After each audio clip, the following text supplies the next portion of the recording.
Eleanor Whitmore did not cry when she set the ring down on the table. She did not beg. She did not ask why. She simply looked at the man she had loved for 3 years, looked at the sister standing behind him, and she pulled the engagement ring from her finger with the same quiet steadiness a woman uses when she has already decided she is done. The whole of Hargrove County would remember that morning. But none of them understood what it truly meant, not until years later when she came back as Samuel Hayes's wife. If this story moves you, subscribe to our channel and follow Eleanor's journey all the way to the end. Drop your city in the comments below. I want to see how far this story has traveled.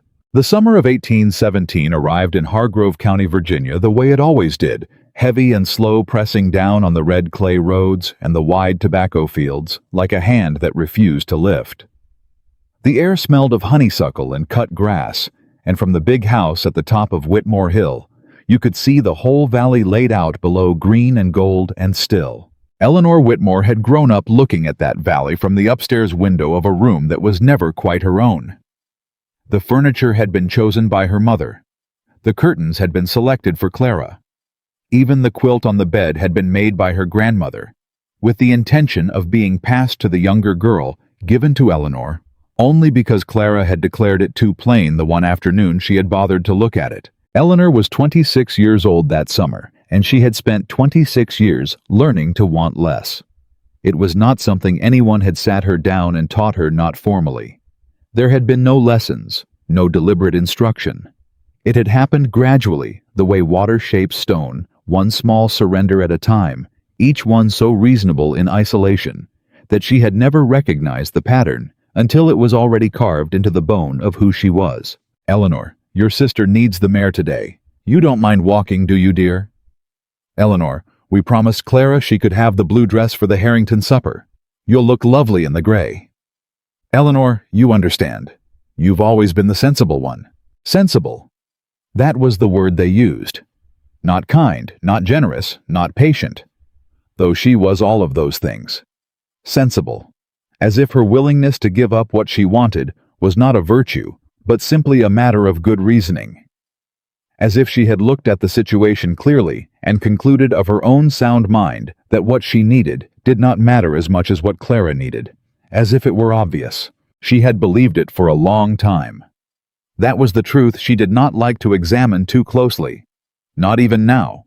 Not even in the privacy of her own thoughts. She had believed it because it was easier to believe it than to face what the alternative meant, that the people who were supposed to love her most had simply loved her less. Clara Whitmore was 21 that summer, and she was the kind of beautiful that made people forget their manners. Dark-haired.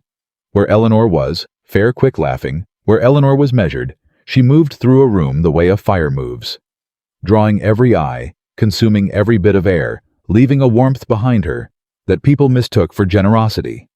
She was not generous. Eleanor knew that. She had known it since they were children. Since the afternoon, Clara had cried for 2 solid hours because their mother had given Eleanor the larger piece of cake at supper, and their father had looked at Eleanor across the table with that particular expression, half apology, half instruction. And Eleanor had quietly slid half of her piece onto Clara's plate. Clara had stopped crying immediately. She hadn't said thank you. Their mother had smiled at Eleanor and said, "See how much better that is." Eleanor had looked down at what remained of her cake and thought for whom, but she had not said it. She had eaten what was left and told herself it didn't matter. Nathaniel Carter had come into their lives the previous autumn, arriving in Hargrove County, the way wealthy men often arrived, with good horses, a well-cut coat, and a reputation that preceded him by at least 3 county lines. He was the son of the most powerful landowning family in the region, 34 years old, broad-shouldered, with a face that was not handsome in any soft or easy way, but carried a gravity that women found more compelling than beauty. He had been educated in Philadelphia, had spent several years managing his family's interests in the Northern Territories, and had returned to Virginia the previous year with the kind of quiet authority that comes from a man who has learned he does not need to raise his voice to be heard. He had met Eleanor at the Carver Harvest Supper in October, and the circumstance of that meeting had been unremarkable. A crowded room, a table near the windows, an introduction made by mutual acquaintance. But something had happened in the half hour that followed, something Eleanor had not known how to name at the time, and would spend a long time afterward trying to understand. He had talked to her. Not at her, not past her, not with the glazed attentiveness of a man performing interest while his eyes drifted toward the more vivacious women across the room. He had talked to her about the land, about the difficulty of the harvest that year, about a book he had read on the management of river bottom acreage, and he had asked her opinion, actually asked, and then actually listened to the answer, which she gave carefully because she knew quite a lot about the management of the Whitmore land, and had for years, though no one had ever thought to ask. "You know a great deal about this," he had said, and his voice had carried something she did not recognize immediately because she had so rarely heard it directed at herself. Respect. That was what it was. "I've had cause to learn," she said. "Most women in your position would not have bothered. Most women in my position were not required to manage things from the age of 14 because their fathers preferred to hunt." He had laughed at that. A real laugh, short and sudden, the kind that comes before a man can decide whether something is appropriate to find funny. And then he had looked at her with something that shifted the whole evening, some quality of attention she felt in her chest before she understood it in her mind. "Miss Whitmore," he said, "I think you may be the most interesting woman in this county, and no one has had the sense to notice." She had not known what to say to that. She had not been prepared for it. She had been preparing herself her whole life for less. Pitjo. They had courted through the winter and into the spring, meeting at dinners and social gatherings, exchanging letters through the county post, walking together on Sunday afternoons when propriety permitted. Eleanor's mother had been cautiously pleased. The Carter name carried weight, the Carter land carried more, and Nathaniel's attention to her elder daughter was an arrangement she approved of without quite celebrating, the way one approves of a satisfactory solution to an inconvenient problem. Her father had been more straightforwardly delighted. He liked Nathaniel, liked the firmness of his handshake and the directness of his speech, and he had said over supper one evening in February, "I believe Carter means to ask Eleanor. You've done well." As if she had accomplished something strategic, as if love were a negotiation she had managed correctly. Clara had not said much. Clara had watched and smiled when required, and attended the same gatherings, and Eleanor had noticed she was a woman who noticed things quietly, without announcing them, that her sister's silence had a quality to it that was not contentment. It was assessment. Clara was watching the way a cat watches something move across a field, not committed yet to whether it was interesting enough to chase. The engagement had been announced in March. Nathaniel had asked in the Whitmore parlor with her parents present a formal request delivered with enough feeling to make her mother dab her eyes, and Eleanor had said yes with a steadiness that she hoped covered the way her hands were trembling. She was happy. She had not known she was allowed to be this happy. It felt too much like standing in a room with too much light after years of making do with candles, and she kept waiting for someone to come and draw the curtains. The accident happened on a Tuesday in late April, when the dogwood was blooming and the county roads were still soft from spring rain. Nathaniel had been riding out to inspect the Carter property's eastern boundary, a routine ride one he made several times each season. His horse had shied at something on the road thrown him. He had struck his head on a stone marker at the field's edge and lain there for nearly 2 hours before one of the Carter field hands found him and raised the alarm. Eleanor heard the news at 4 in the afternoon and spent the night in the kitchen of the Carter house because it was the only place they would allow her to be, and she sat there in the straight-backed chair near the fire, and she prayed with the concentrated, specific intensity of a woman who has very little and knows it and cannot afford to lose more. He had not died. The doctor said it had been close, but he had not died, and by the following morning he was conscious and speaking, though his speech was slow and his color was wrong, and the doctor said he would need many weeks of rest. Eleanor went to see him on the 3rd day, when the household said he was well enough for a brief visit. She had prepared herself to find him weakened, to find him frightened, to offer him whatever he needed in the way of comfort and patience. She had not prepared for what she actually found. He was sitting up in bed when she came into the room, and he looked at her with polite, courteous, total blankness. "I'm sorry," he said in the tone of a man addressing a stranger. "I don't believe we've met." She stood very still. "Nathaniel, I'm afraid—" He paused, and something crossed his face that she could not read, something too quick for her to catch. "I'm afraid I'm not quite myself yet. My memory has been, the doctor says certain things may take time." "It's Eleanor," she said. "Eleanor Whitmore. We are engaged to be married." He looked at her with that careful, apologetic blankness. "I'm sorry," he said again. "I don't recall." The weeks that followed had a quality that she could only describe much later as drowning in plain sight. The Carter family was solicitous. His mother, a woman of precise courtesy and immovable social position, had explained to Eleanor very gently that the doctor believed Nathaniel's memory loss might be selective, that certain events, certain people, certain periods of his life might return to him more slowly than others, or might not return in the form they had previously held. She was very sorry. She hoped Eleanor understood. These things were not anyone's fault. Eleanor's mother had taken her aside the same evening and said, with the particular expression she reserved for delivering instructions disguised as comfort, "You must be patient, Eleanor. The poor man cannot help what has happened to him." "I understand that," Eleanor said. "He will remember. Or if he does not." Her mother had paused. "You must understand that a man in his position with his family's expectations cannot be held to an engagement he does not remember making." "Are you telling me to release him from it?" "I am telling you to be sensible, dear." There was that word again. Eleanor had looked at her mother for a long moment. "And if I am not sensible—" Her mother had said nothing. She had simply looked at Eleanor with that expression that said, "Do not make this harder than it needs to be." It was Clara who visited Nathaniel first of all their family during the third week of his recovery. Eleanor had not arranged it. She had not known about it until after, when Clara came home with color in her cheeks that was not from the heat and a brightness in her eyes that Eleanor recognized with a slow, cold certainty as the expression her sister wore when she had decided to pursue something. "How was he?" Eleanor asked. They were in the upstairs hallway, and the evening light came through the window at the far end and made Clara look in that moment like something out of a painting, beautiful and slightly unreal. "He is doing better," Clara said. "We talked for quite a long while." She paused. "He remembered me, Eleanor." Eleanor held very still. "Remembered you. We met at the Carver supper. He says he has a clear memory of that evening." Clara's voice was careful, but there was an edge under the carefulness, something bright and cutting. "He seems to remember quite a lot, really.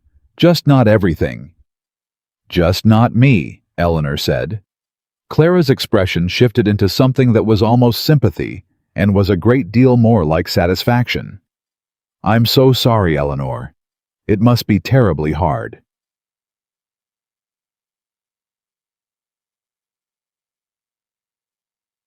She did not confront Nathaniel that week or the next. She told herself it was because he was still recovering, because it would be cruel to press a man who was unwell, because she needed to be sure before she said something that could not be unsaid. The truth, which she would not admit until much later, was that she was afraid. Not of Nathaniel, not of what she might find if she pressed. She was afraid of herself, afraid of what she would do if she looked at the situation clearly and saw what she suspected she would see. Because she had spent her whole life not seeing clearly. She had spent her whole life choosing the version of events that required less of her. The interpretation that meant she did not have to act, did not have to demand, did not have to take up the space that demanding required. It was easier to believe he had truly forgotten. It was easier to be patient. It was easier to wait. She had a letter from him in May, brief, formal, written in a hand that was slightly unsteady but entirely legible. It expressed his regret at the continuing difficulty with his memory. It expressed hope for her continued well-being. It did not mention the engagement. It did not mention love. It was the letter a man writes to an acquaintance he feels some obligation toward, and she held it in her hands for a long time and read it 3 times, and then folded it very carefully and set it in the drawer of her writing table. That night, for the first time, she let herself think the thought she had been keeping behind a closed door in her mind. She let herself think he remembers Clara, and he does not remember me, and I do not believe that is an accident. Cuck. She went to see him in the second week of June on a Wednesday morning, when the air was already thick with heat, and the Carter house sat quiet in the midday stillness. His mother showed her in with an expression that was for a woman of her composure slightly strained. "He's been expecting you," she said, which told Eleanor something she had not known before, that he had been told she was coming, which meant he was well enough to receive expected visitors and had made no move to seek her out himself. He was in the front parlor, not the sick room he had been up and about for some weeks now. She had heard through the county's reliable network of observation. He stood when she came in, and he looked well. Pale still, and something in his bearing was careful in a way it had not been before, but he was well. He was clearly well. "Miss Whitmore," he said. Not Eleanor.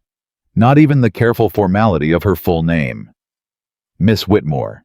The way a stranger addresses a woman he has been introduced to and intends to be polite to, and nothing more. She sat down in the chair across from him, and she looked at him steadily, the way she had looked at things her whole life when she was trying to see them clearly, and not the way she wished they were. "Do you remember me?" she asked.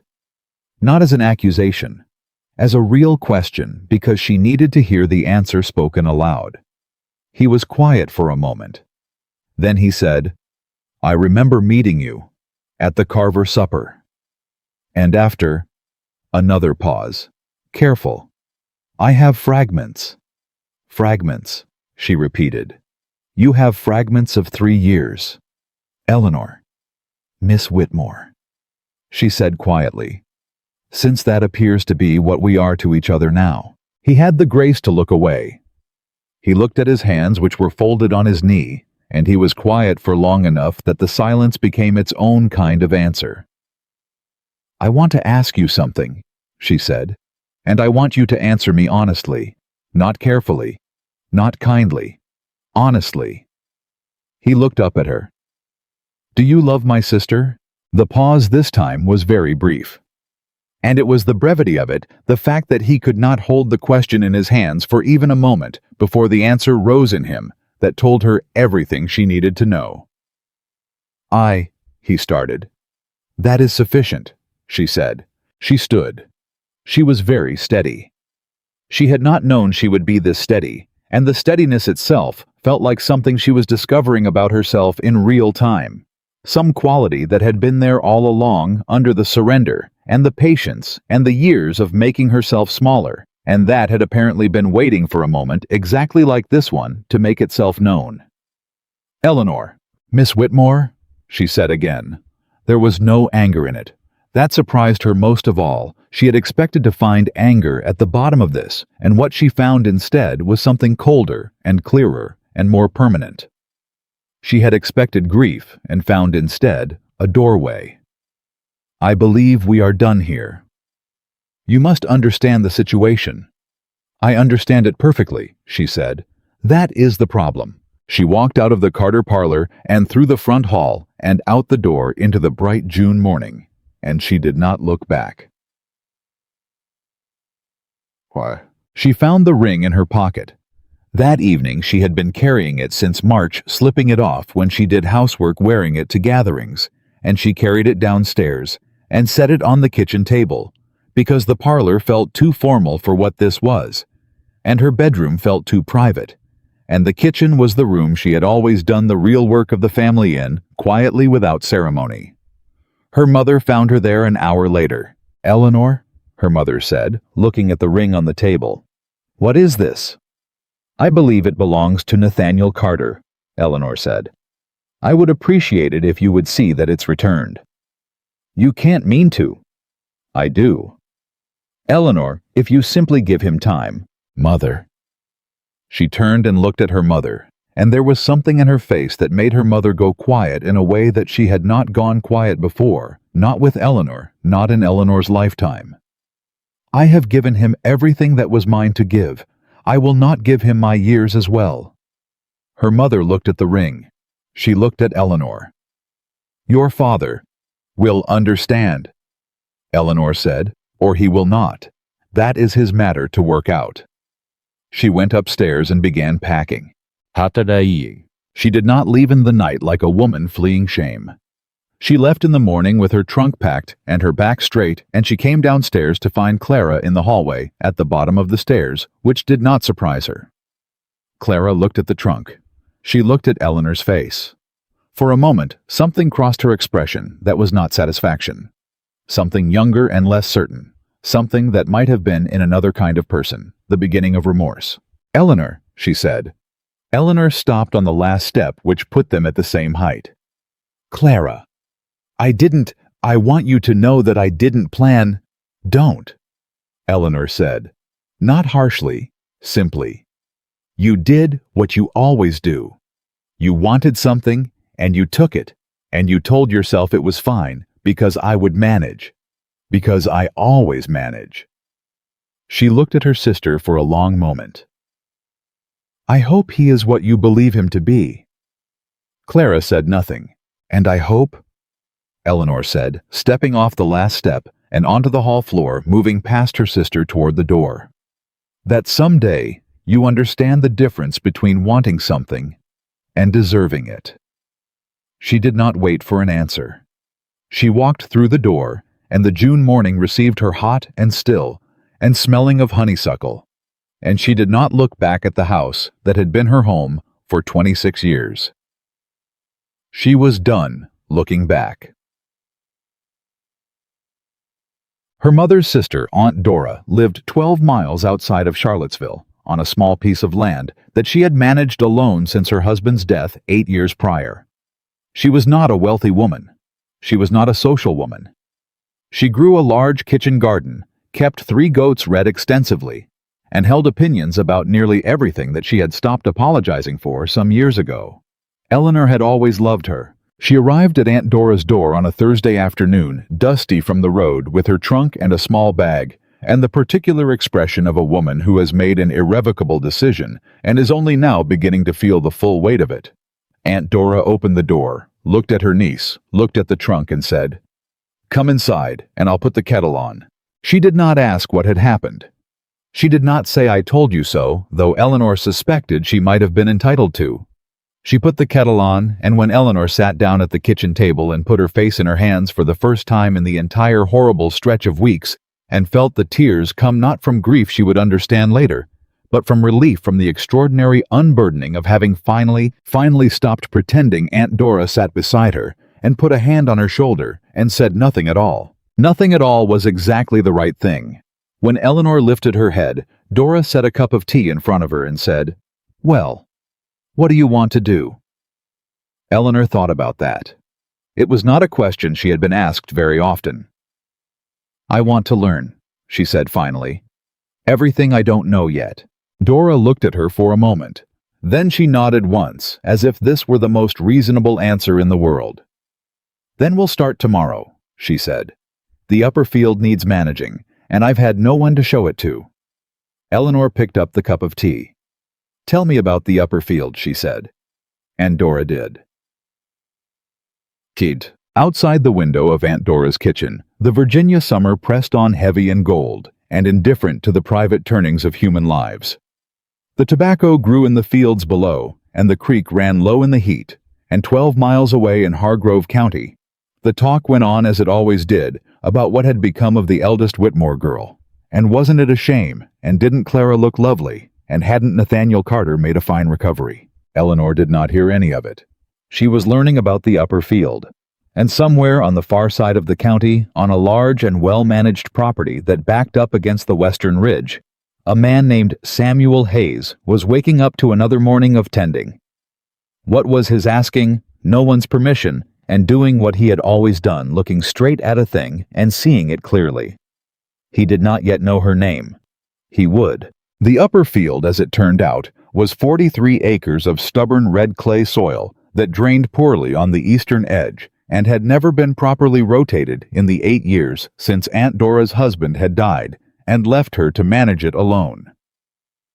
Eleanor spent her first full week at the Charlottesville property learning its problems the way she had always learned things quietly, thoroughly, without announcing that she was doing it. She walked the field lines in the early morning before the heat settled in.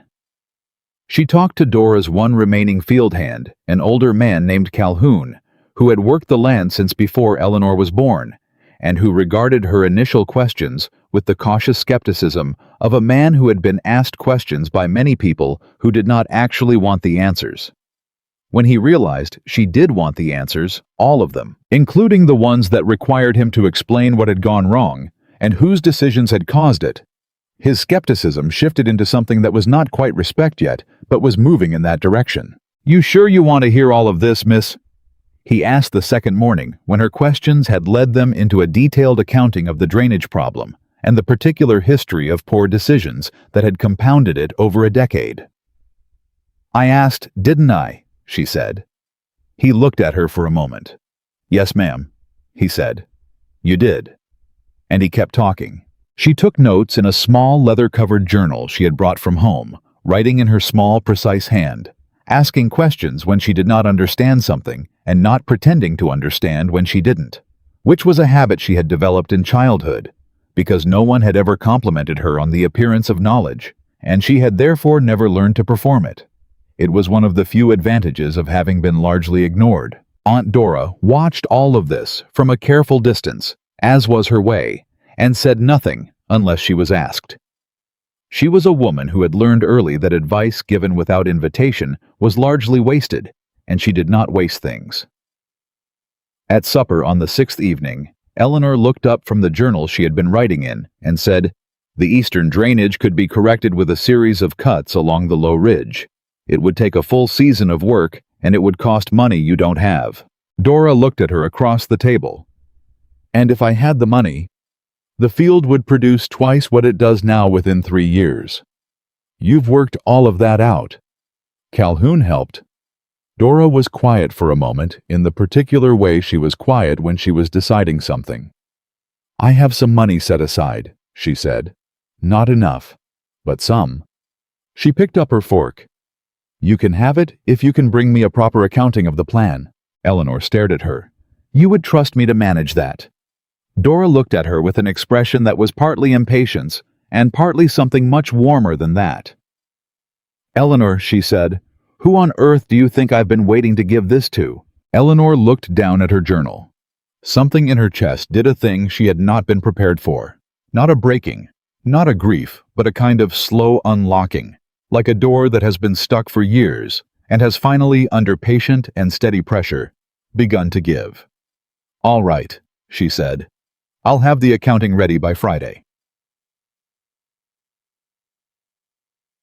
The summer moved around her while she worked, and she let it. She did not write to her parents. She did not write to anyone in Hargrove County.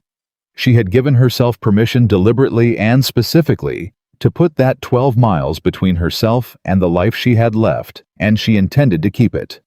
But the world had a way of sending things anyway. The letter arrived in the 3rd week of July, in her mother's handwriting on the good paper her mother reserved for correspondence that was meant to convey importance. Eleanor held it for a long time before she opened it, feeling the weight of it in her hand.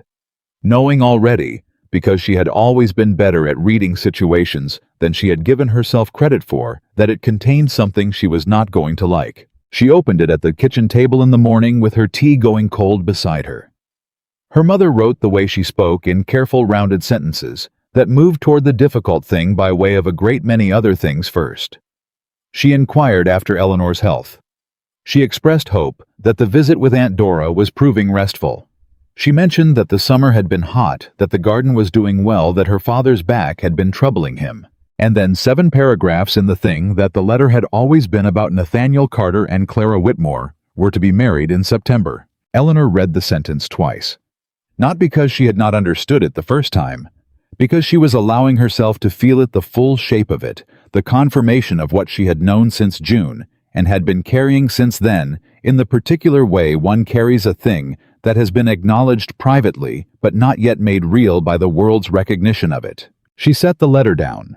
She picked up her tea. It was cold, and she drank it cold, and stared at the wall of Dora's kitchen, at the shelf of preserves lined up in their jars, the red and amber and deep gold of them, and she breathed. She had expected grief.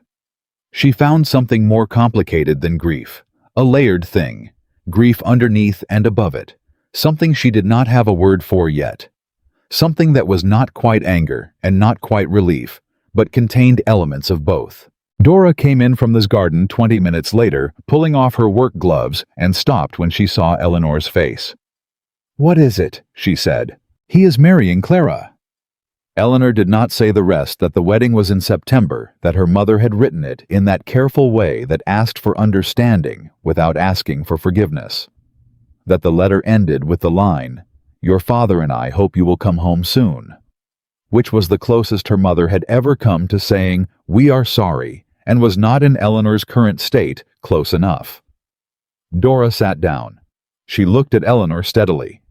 "And—" Eleanor blinked. "And what are you going to do about it?" "There is nothing to do about it." "That isn't what I asked." Eleanor looked at her aunt. There was something bracing in Dora's directness, in the absolute refusal to let a thing be soft when it needed to be faced. It was not comfortable. It was Eleanor was discovering exactly what she needed. "I'm going to keep working on the eastern field," Eleanor said. Dora nodded once. "Good," she said. She stood, pulled her gloves back on, and went back out to the garden. Eleanor sat for another moment. Then she folded the letter, set it aside, and opened her journal. What she did not know in those first weeks at Charlottesville, what she could not have known because she had put 12 miles between herself and Hargrove County, and had not looked back, was what had been happening in the weeks before Nathaniel Carter announced his engagement to her sister. She would learn it later, piece by piece, from sources she could not have anticipated in that summer of 1817. She would learn it the way truth tends to come when it has been deliberately obscured, not all at once, not in any clean or convenient order, but in fragments, each fragment requiring a rearrangement of what she thought she had understood. The first fragment came from a woman named Mrs. Patience Garfield, who had been a friend of Dora's for 30 years, and who visited on a Saturday in August with a basket of summer squash and the kind of mouth that was constitutionally incapable of keeping things that shouldn't be told. She sat at Dora's kitchen table and accepted tea and said within 10 minutes of her arrival, "Well, I suppose you've heard about the Carter business." Dora said, "We've heard the engagement is announced," in a tone that a reasonable person would have taken as a signal that the subject was closed. Mrs. Garfield was not a reasonable person in the particular sense required. "I don't mean the engagement," she said. "I mean what happened before, with the boy's memory." Eleanor, who had been about to excuse herself, went still. "There's been talk," Mrs. Garfield said with the satisfied tone of a woman who is the first to deliver talk and knows it. "You know how these things surface eventually. Someone who knows one of the Carter household staff said, and I'm not saying I put stock in it, mind you, but they said that a particular member of the household has doubts about the nature of Mr. Carter's recovery." "What kind of doubts?" Eleanor said. Mrs. Garfield looked at her with the barely contained brightness of someone who has been waiting to be asked. "The kind that have to do with whether the memory loss was as complete as advertised," she said. "Apparently, one of the house girls, Sarah, I think her name is, been with the Carters 7 or 8 years. She told her cousin, who told Margaret Hale, who told me that she had occasion to be near Mr. Carter's room one evening in May, and she heard him speaking to Clara Whitmore. And she said—" Mrs. Garfield paused as though savoring it. "She said the things he spoke of were not things a man with no memory would have known to speak of." The kitchen went very quiet. Eleanor heard her own voice from a great distance. "What things?" "Particular things," Mrs. Garfield said. "About Miss Clara's preferences. About conversations he supposedly couldn't remember having. About a particular evening at the Carver supper in October that he had up until that point claimed to remember only in fragments." She shook her head. "Now I'm not saying—" "Thank you, Mrs. Garfield," Dora said in a voice that cut cleanly through the rest of the sentence. "The squash is lovely." Mrs. Garfield recognized a dismissal when she received one and departed 20 minutes later, with the gracious, insulted air of a woman who has given a great gift and not been properly thanked for it. Dora sat across from Eleanor after she left and waited. Eleanor was sitting very still, the way she sat when she was working something through, not with visible agitation, but with the focused interiority of a person reassembling a picture from pieces she had been looking at separately for months. "You knew something," Dora said. Not a question. "I suspected," Eleanor said. She looked up. "The day I went to see him in June before I left." He paused before he said he didn't remember me. "It was only a moment. I noticed it, and then I told myself I was imagining it because—" She stopped. "Because it was easier," Dora said. "Because it was more bearable," Eleanor said. "To believe he had genuinely forgotten me than to believe he had decided I was not worth remembering." Dora said nothing. She had learned when silence was the more accurate response. "If he remembered," Eleanor said slowly, and the words had a strange quality as she said them, like something being reconstructed in real time. "If he remembered, and he chose to say that he didn't, then Clara didn't simply take what I had. He gave it to her." "Yes," Dora said. "That is what that would mean." Eleanor sat with that for a long time. The kitchen around her was entirely still. The afternoon light moved across the wall in the slow way of summer light, and somewhere outside, a bird called once and went quiet, and Eleanor thought about 3 years. 3 years of letters and Sunday walks, and the feeling of being finally genuinely seen. 3 years of a man who had looked at her and said, "You may be the most interesting woman in this county," and no one has had the sense to notice.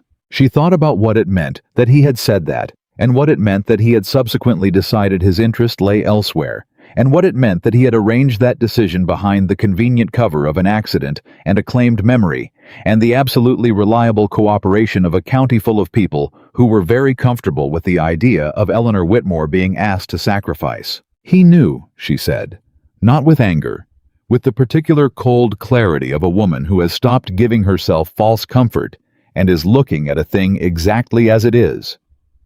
He knew, and he chose Clara, and he used the accident to make me the one who had to understand, so that he would not have to be the man who abandoned his fiancée. He could simply be the man who was tragically ill. It would appear so, Dora said. And Clara. Yes, Dora said. She went to see him in that 3rd week. She went to see him while I was sitting in the kitchen at his house, praying for him to live. Eleanor's voice was entirely steady.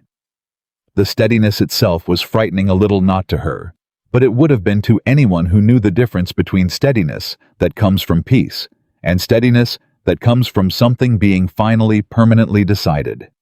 She went to see him, and whatever she said to him, whatever they decided between them, they decided it together. Eleanor. "I am not going to cry," Eleanor said. And it was not a declaration of strength, but simply a statement of fact. "I have already cried. I cried for what I thought I had lost, and now I understand that what I was crying for was not real in the first place, and I do not intend to cry again for a fiction." Dora looked at her for a long moment. "What do you intend?" she said. Eleanor thought about it. She thought about the upper field and the drainage plan, and the small leather journal and Calhoun's careful explanations, and the way it had felt the first time in her life.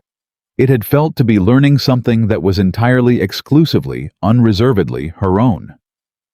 "I intend to learn everything," she said, "and I intend to build something." She did not confront Nathaniel. She did not write to Clara.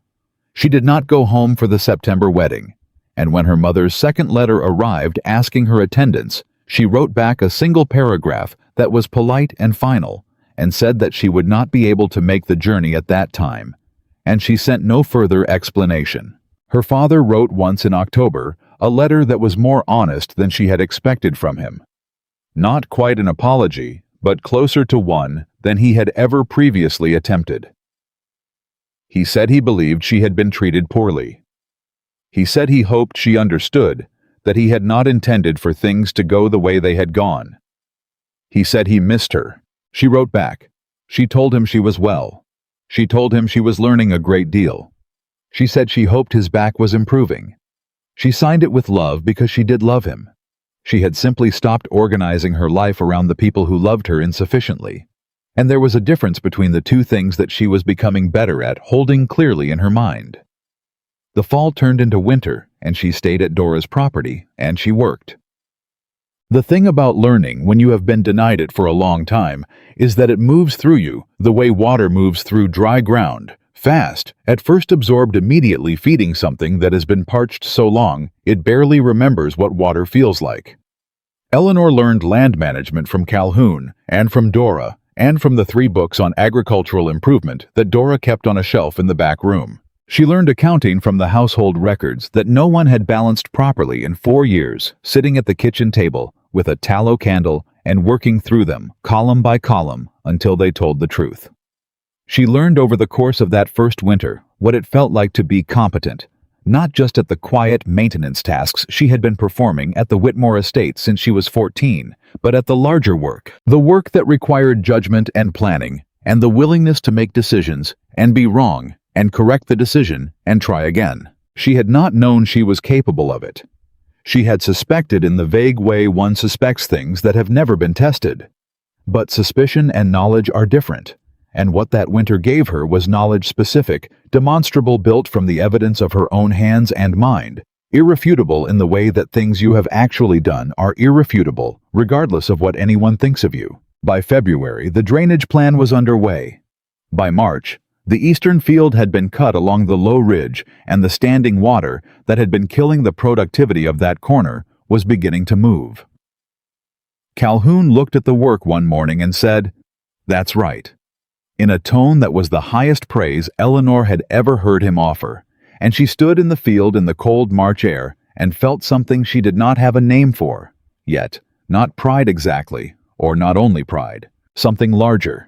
The sense of a person taking up the space they were entitled to. Matthew. Spring came again, and with it visitors. The first was unexpected. She was in the side yard one April morning, when a horse came down the road at a pace that suggested its rider was in a hurry, and she looked up to see a young man she recognized, Tobias Wren, who had grown up in Hargrove County, and now worked as a clerk for one of the county attorneys, pulling up his horse and looking at her with the particular expression of someone who has been sent with information and is not entirely comfortable with the errand. "Miss Whitmore," he said, taking his hat off, "I'm glad I found you." "Tobias." She waited. "What is it?" He turned the hat in his hands. I want to say first that I was asked to come to you because someone thought you ought to know." "Know what?" "About Mr. Carter." He paused. He's been having difficulties with the management of the Carter land since his father passed last autumn." He saw her expression. "I'm sorry you didn't know. Mr. Carter Sr. died in September." "I didn't know," she said. Her voice was careful. "Go on." "Since then, Nathaniel has been managing the property, and there have been concerns expressed by those who have dealings with the family about certain decisions he has made." He hesitated. "I'm not a man who carries tales, Miss Whitmore, but a friend of mine in the county clerk's office says that there are 2 parcels of Carter land that have been quietly placed against debts, and that if those debts are not settled before midsummer, the parcels will pass to the creditors." Eleanor was quiet for a moment. "Why are you telling me this?" He met her eyes.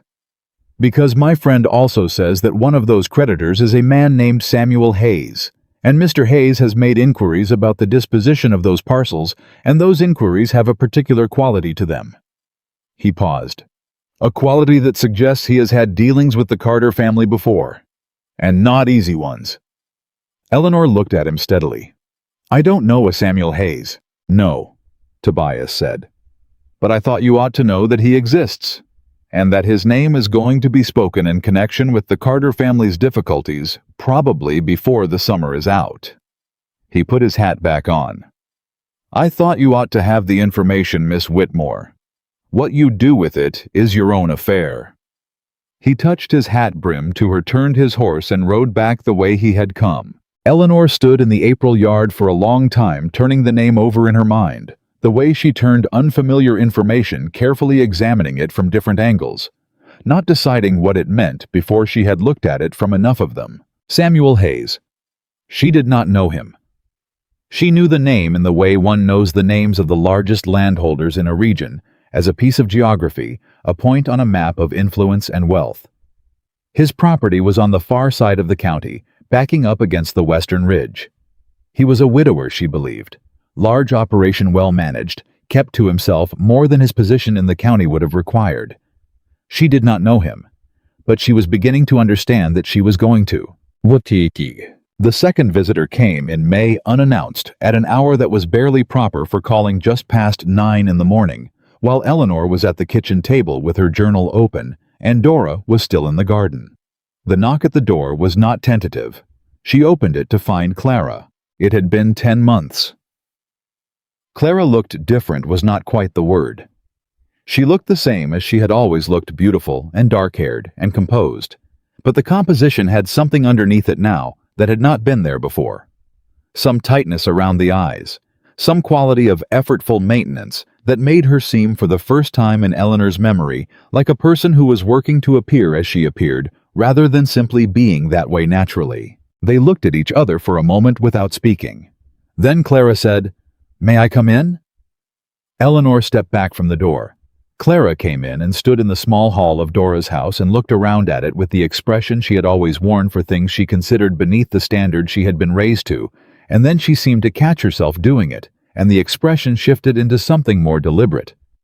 "You look well," she said. "I am well," Eleanor said. "Sit down." Clara sat.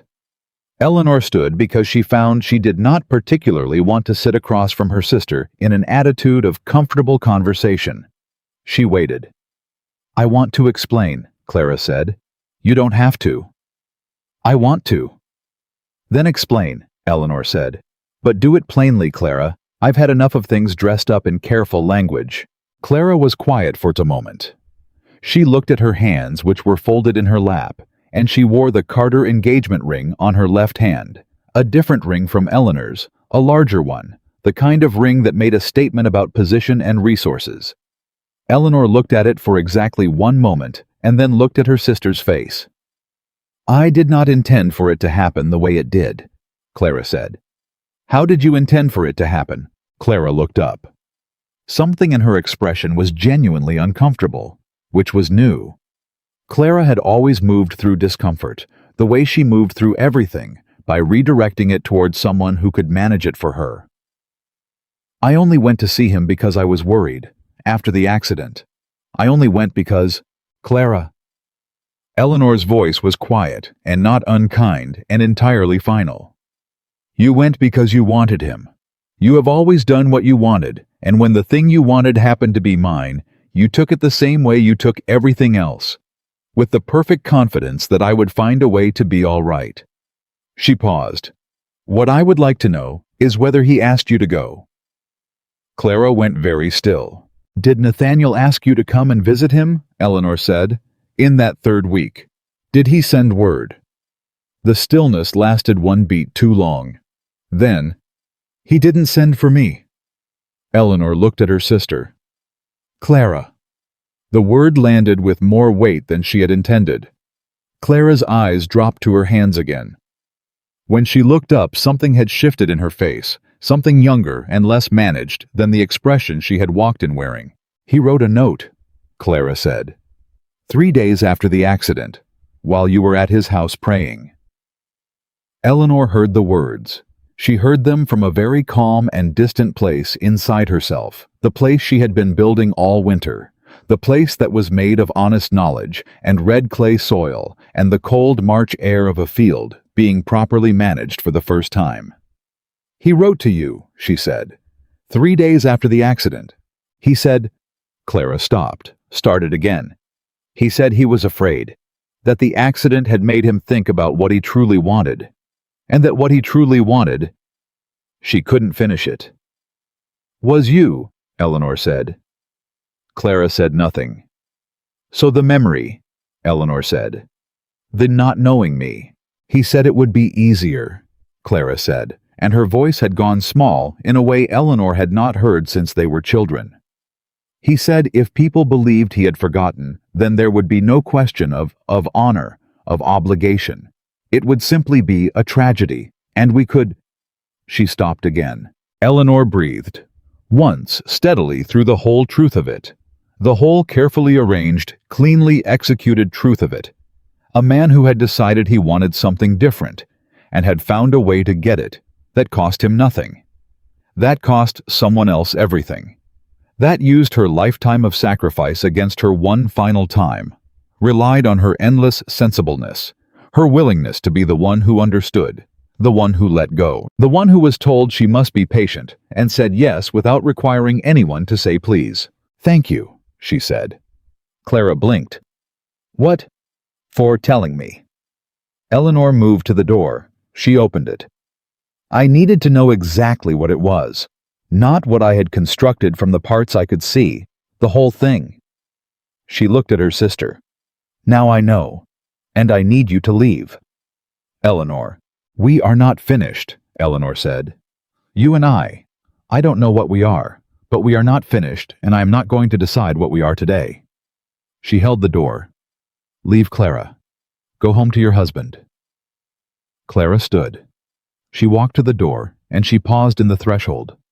The same threshold Eleanor had stood in once months ago on a June morning that felt like it belonged to a different person's life, and she said quietly, "I am sorry, Eleanor." Eleanor looked at her. "I know," she said, and she did believe it not as absolution, not as anything that changed what had happened, or required her to arrange her life around her sister's regret, but as fact. Clara was sorry the way a person is sorry when the thing they have done has cost them something too, when the acquisition has turned out to be more complicated than the desire. She closed the door after Clara left, and she stood in the hall for a moment with her hand on the door, and she felt something. Not relief this time, not that unlocking. Something more solid. The ground underneath her, specific and real and entirely her own. She went back to the kitchen table and opened her journal. She wrote one line at the top of a clean page. He chose her. She helped him. I am done with both of them. And then she turned the page and began writing about the eastern field. June came in, hot and heavy, the way Virginia Junes always did, pressing down on the land with its full weight, and Eleanor was in the middle of calculating the projected yield of the newly drained eastern acres when Dora appeared in the kitchen doorway and said in the tone she used for information she was not sure Eleanor was going to want, "There is a man at the gate." Eleanor looked up from her figures. "Who is it?" Dora's expression was difficult to read. "He says his name is Samuel Hayes," she said. "He says he would like to speak with you." Eleanor set her pen down. She looked at the journal, at the neat columns of projected numbers, at the small, precise writing that had become, over the course of 1 year, the record of a woman learning what she was made of. She looked at Dora. "How does he look?" she said. Dora considered this. "Like a man who is used to being taken seriously," she said, "and is not entirely certain whether he will be." Eleanor was quiet for a moment.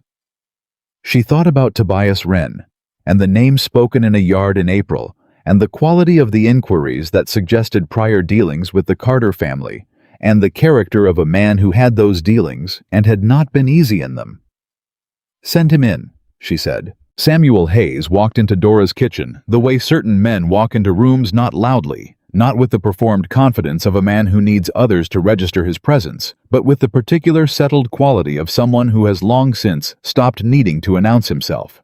He was taller than Eleanor had expected, broader through the shoulders, with a face that had been weathered by work and time into something that was not handsome in any conventional sense, but carried the kind of gravity that made you look twice and then keep looking. He took his hat off when he came through the door. That was the first thing she noticed, not that he did it because any man with manners would have done it, but the way he did it without flourish, without the self-conscious performance of courtesy that men sometimes produced in the presence of women they were trying to impress. He took his hat off because he was inside, and that was the reason for it and nothing more. "Miss Whitmore," he said. His voice was low and direct, a voice built for saying what it meant. "Mr. Hayes." She did not stand. She had been sitting at her own work at her own table, and she did not stand the way a woman stands when she is startled or deferring. She stayed where she was and looked at him clearly. "Sit down." He sat. He set his hat on the table beside him, and he looked at her with eyes that were a particular shade of gray, steady and direct, and he did not look around the kitchen the way Clara did not assess it, or find it wanting, or find her wanting in relation to it. He simply looked at her. "I'll say plainly what I came to say," he said. "I don't have the patience for working up to things." "Good," Eleanor said. "Neither do I." Something shifted in his expression, brief, almost imperceptible. "I have a business matter that concerns the Carter property," he said. "2 parcels on the eastern boundary. Carter owes against them, and if the debt isn't settled by July's end, those parcels come to me." "I know about the debt," Eleanor said. "Or I knew enough of it to understand the situation. What I don't understand is what it has to do with me." He looked at her steadily. "There's a road," he said, "between my Western Ridge property and those 2 eastern parcels, a road that runs through land currently held by your aunt." He paused. "I need access to that road, and I'm told Miss Dora Whitmore does not sell and does not grant easements without speaking to you first." Eleanor glanced toward the window where she could hear Dora moving about in the garden. She looked back at Hayes. "She told you that?" "She said it was her habit to consult you on matters of property." "Then she told you more than I expected." Eleanor folded her hands on the table. "How did you know where to find me?" "Tobias Wren," he said. She had not expected him to say it that plainly. "You sent Tobias." "I asked him to make sure you knew there was a situation developing," Hayes said. "I thought it was information you ought to have. What you did with it was your matter." He said it the same way Tobias had said it, nearly word for word, and she understood that it was not a coincidence that whatever Tobias had been told to say, he had been given those exact words and they had been chosen deliberately. She studied him. "Why would you care what information I have?" He was quiet for a moment. Not the quiet of a man who doesn't have an answer, but the quiet of a man who is deciding which version of the answer is the honest one. "Because I know what Carter did," he said, "and I know the situation he put you in, and I don't take any satisfaction in a situation where a woman who's been wronged doesn't know what's coming." The kitchen was very still. "You know what Carter did," Eleanor said carefully. "I knew his father better than I knew him," Hayes said. "We had dealings over the years. Not always easy ones. When the old man died and Nathaniel took over the property management, I watched what he did with it, and I watched what he did before that, the business with the accident and the engagement." His jaw tightened slightly. "I have a daughter," he said. "She's 9 years old, and I have no tolerance for men who arrange things to suit themselves and call it circumstance." Eleanor looked at him for a long moment. She was doing the thing she always did, looking at a thing from enough angles before she decided what it was. "What is it you actually want, Mr. Hayes?" she said. "Not the road. The road is a business matter, and you could conduct it with Dora directly. What is it you want from me specifically?" He held her gaze without flinching. "The Carter parcels come to me in July," he said. "If they do, Nathaniel Carter is going to have to negotiate with me for access to his own eastern fields. And I intend to make that negotiation honest, which means I intend for him to pay a fair price, and I intend for that price to be difficult." He paused. "I want to know if that troubles you." Eleanor blinked. "Troubles me. Some women in your position would want it left alone," he said. "Would rather not have the name spoken again. I'm not a man who acts in a situation like this without knowing whether the person most affected wants it left alone." Eleanor sat back. She looked at this man, this direct, unhurried, gray-eyed man, who had come to her kitchen to ask whether she minded if he made Nathaniel Carter's life difficult, and she felt something she had not felt in a very long time. She felt consulted. Not managed, not accommodated, not handled with the careful courtesy of people who intend to do what they intend to do, and want you to feel that your feelings have been considered in the process. Actually consulted. asked a real question that he intended to let her actually answer. "It does not trouble me," she said.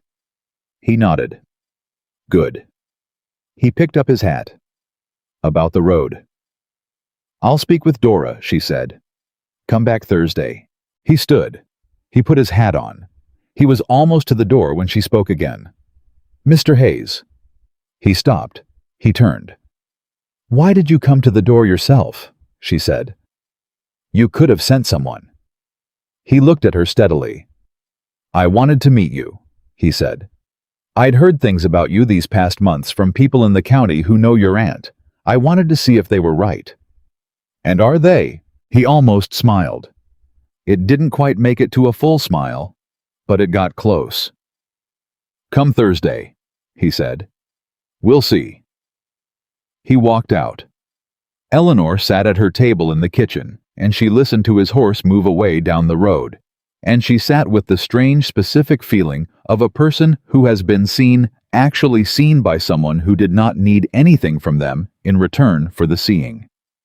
Then she turned back to her figures.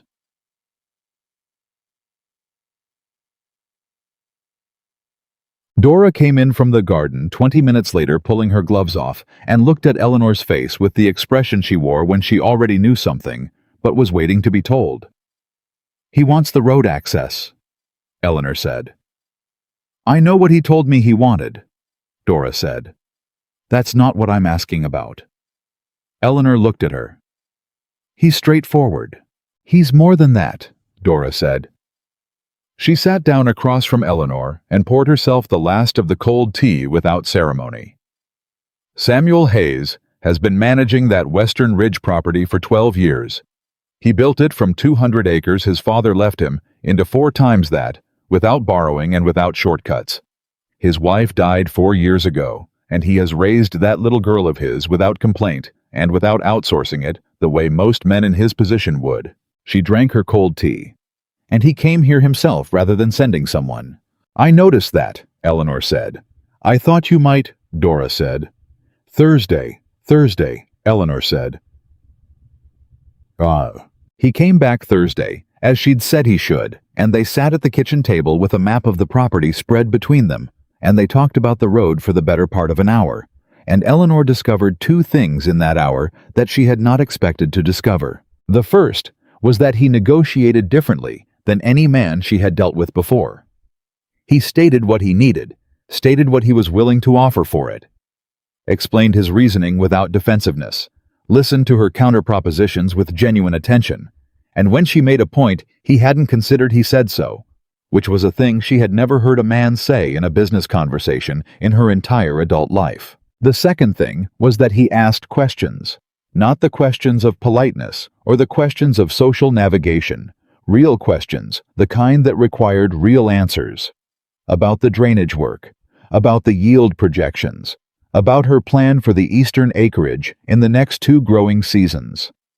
He asked, and then he listened, and when she explained something, he followed it and built on it, and the conversation became the kind of conversation Eleanor had had only twice in her life, once with Calhoun in the field, and once at the Carver Harvest Supper in October, with a man who had subsequently decided she was not worth remembering. The difference was that this time she knew what it was.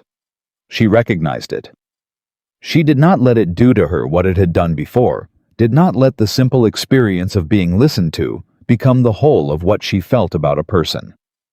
She let herself be glad of the conversation and kept the rest of herself in her own hands, which was a skill she was still learning but had gotten considerably better at over the past year. When they had settled the terms of the road easement, and Dora had been brought in to confirm, and the document had been drafted and signed, Hayes folded his copy and put it inside his coat and stood to leave. "Your yield projection is conservative," he said at the door. She raised an eyebrow. "Conservative." "The eastern field with proper drainage in your soil composition, you've estimated a 20% increase. I'd put it closer to 35. "I was being cautious," she said. "Why?" She looked at him. The question was so direct, so simply asked, that it took her a moment to find the answer. "Because I have been wrong before," she said, "about things I felt certain of." He looked at her for a moment. "There's a difference between being cautious with feelings and being cautious with figures," he said. "Figures don't move on you." She held his gaze. "No," she said. "They don't." He touched his hat to her. "Good afternoon, Miss Whitmore." "Good afternoon, Mr. Hayes." He went. She closed the door and stood with her hand on it for a moment, and she thought about what he had said. Figures don't move on you. And she thought it was either the most practical thing she had ever heard, or something much more than that, dressed in plain clothes, and she was not yet sure which.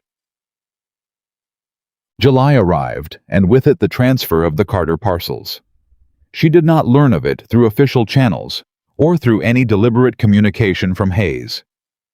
She learned of it the way she had always learned things in Hargrove County, through the reliable, relentless current of county talk, which reached even Charlottesville, even Dora's kitchen, even a woman who had put 12 miles between herself and her former life. What she heard was that Nathaniel Carter had attempted in the final weeks before the July deadline to negotiate directly with Hayes for an extension of the debt.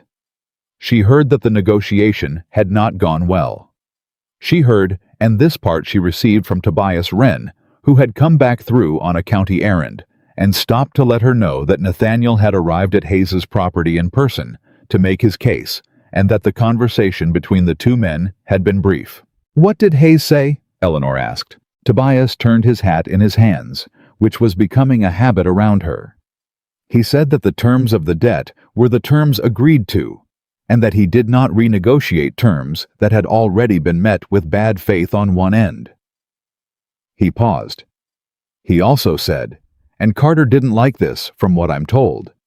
He said that he was aware of the full circumstances of Mr. Carter's recent history, and that a man who arranges his personal affairs through deception is not a man whose word he is inclined to extend credit to. Eleanor was very still. "He said that directly." "That is what I was told," Tobias said. "Carter apparently said something about it being a private matter, and Hayes said that he made it his business to know the character of the men he dealt with, and that character is not private." Eleanor looked at her hands.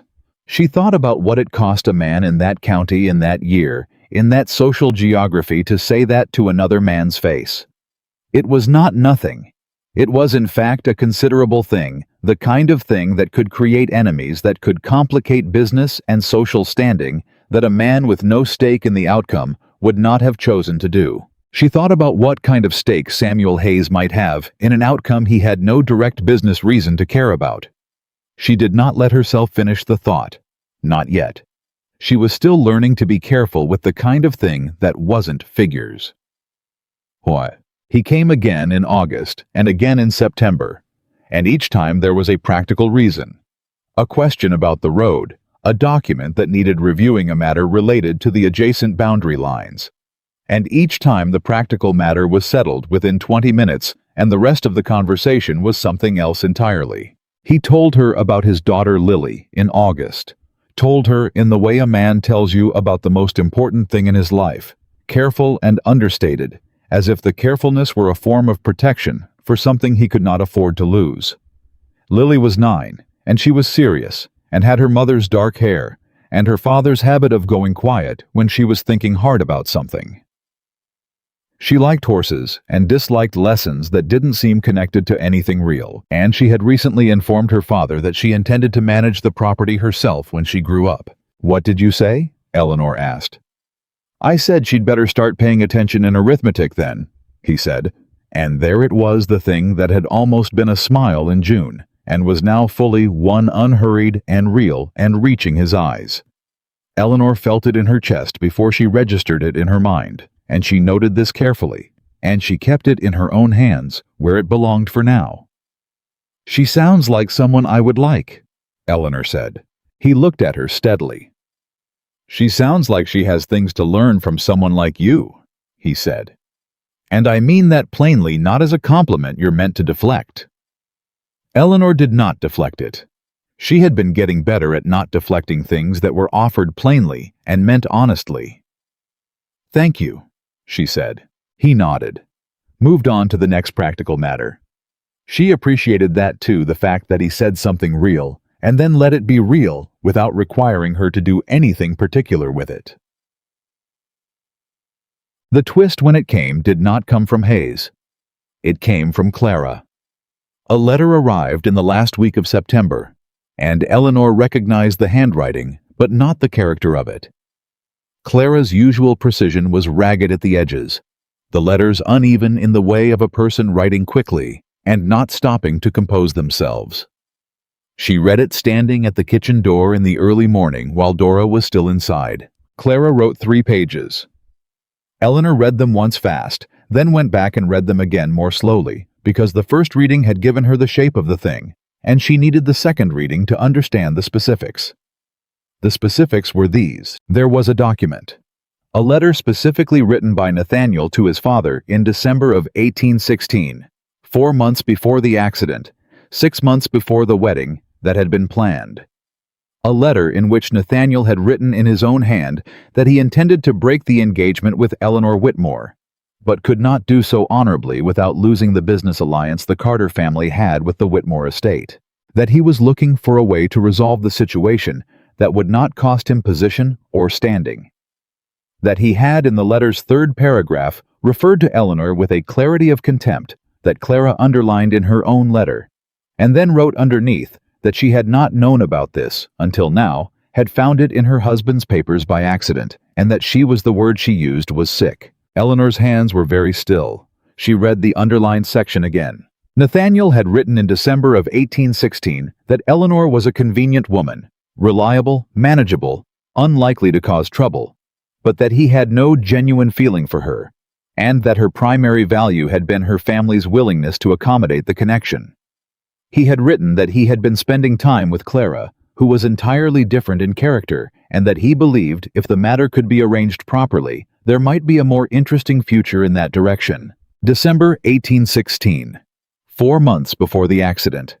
The accident that had happened in April.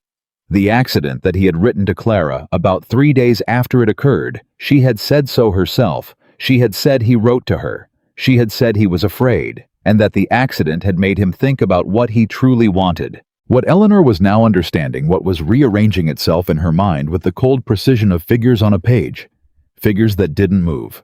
Figures that added up to exactly what they added up to, regardless of whether you wanted them to, was that Nathaniel Carter had wanted her sister before the accident, had been in correspondence with Clara, or at least admiring her in some deliberate way before the accident, and that the accident, when it happened, had been convenient. She heard herself breathe.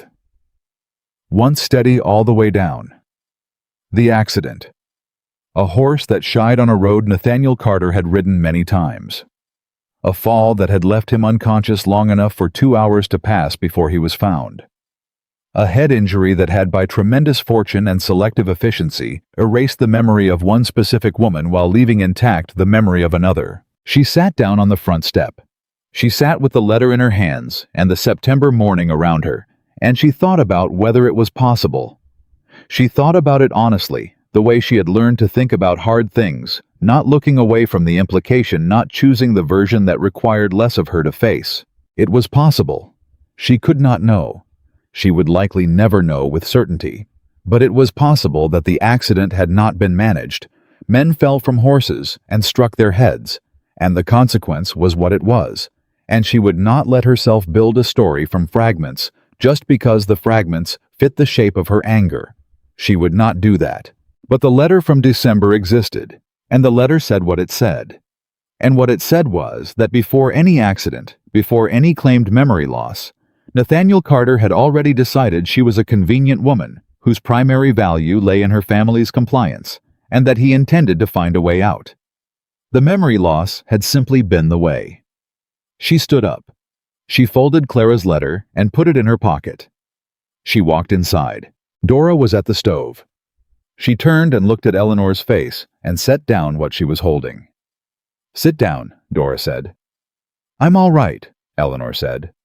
"I know you are," Dora said. "Sit down anyway." Eleanor sat. She put the letter on the table, and Dora read it without being asked.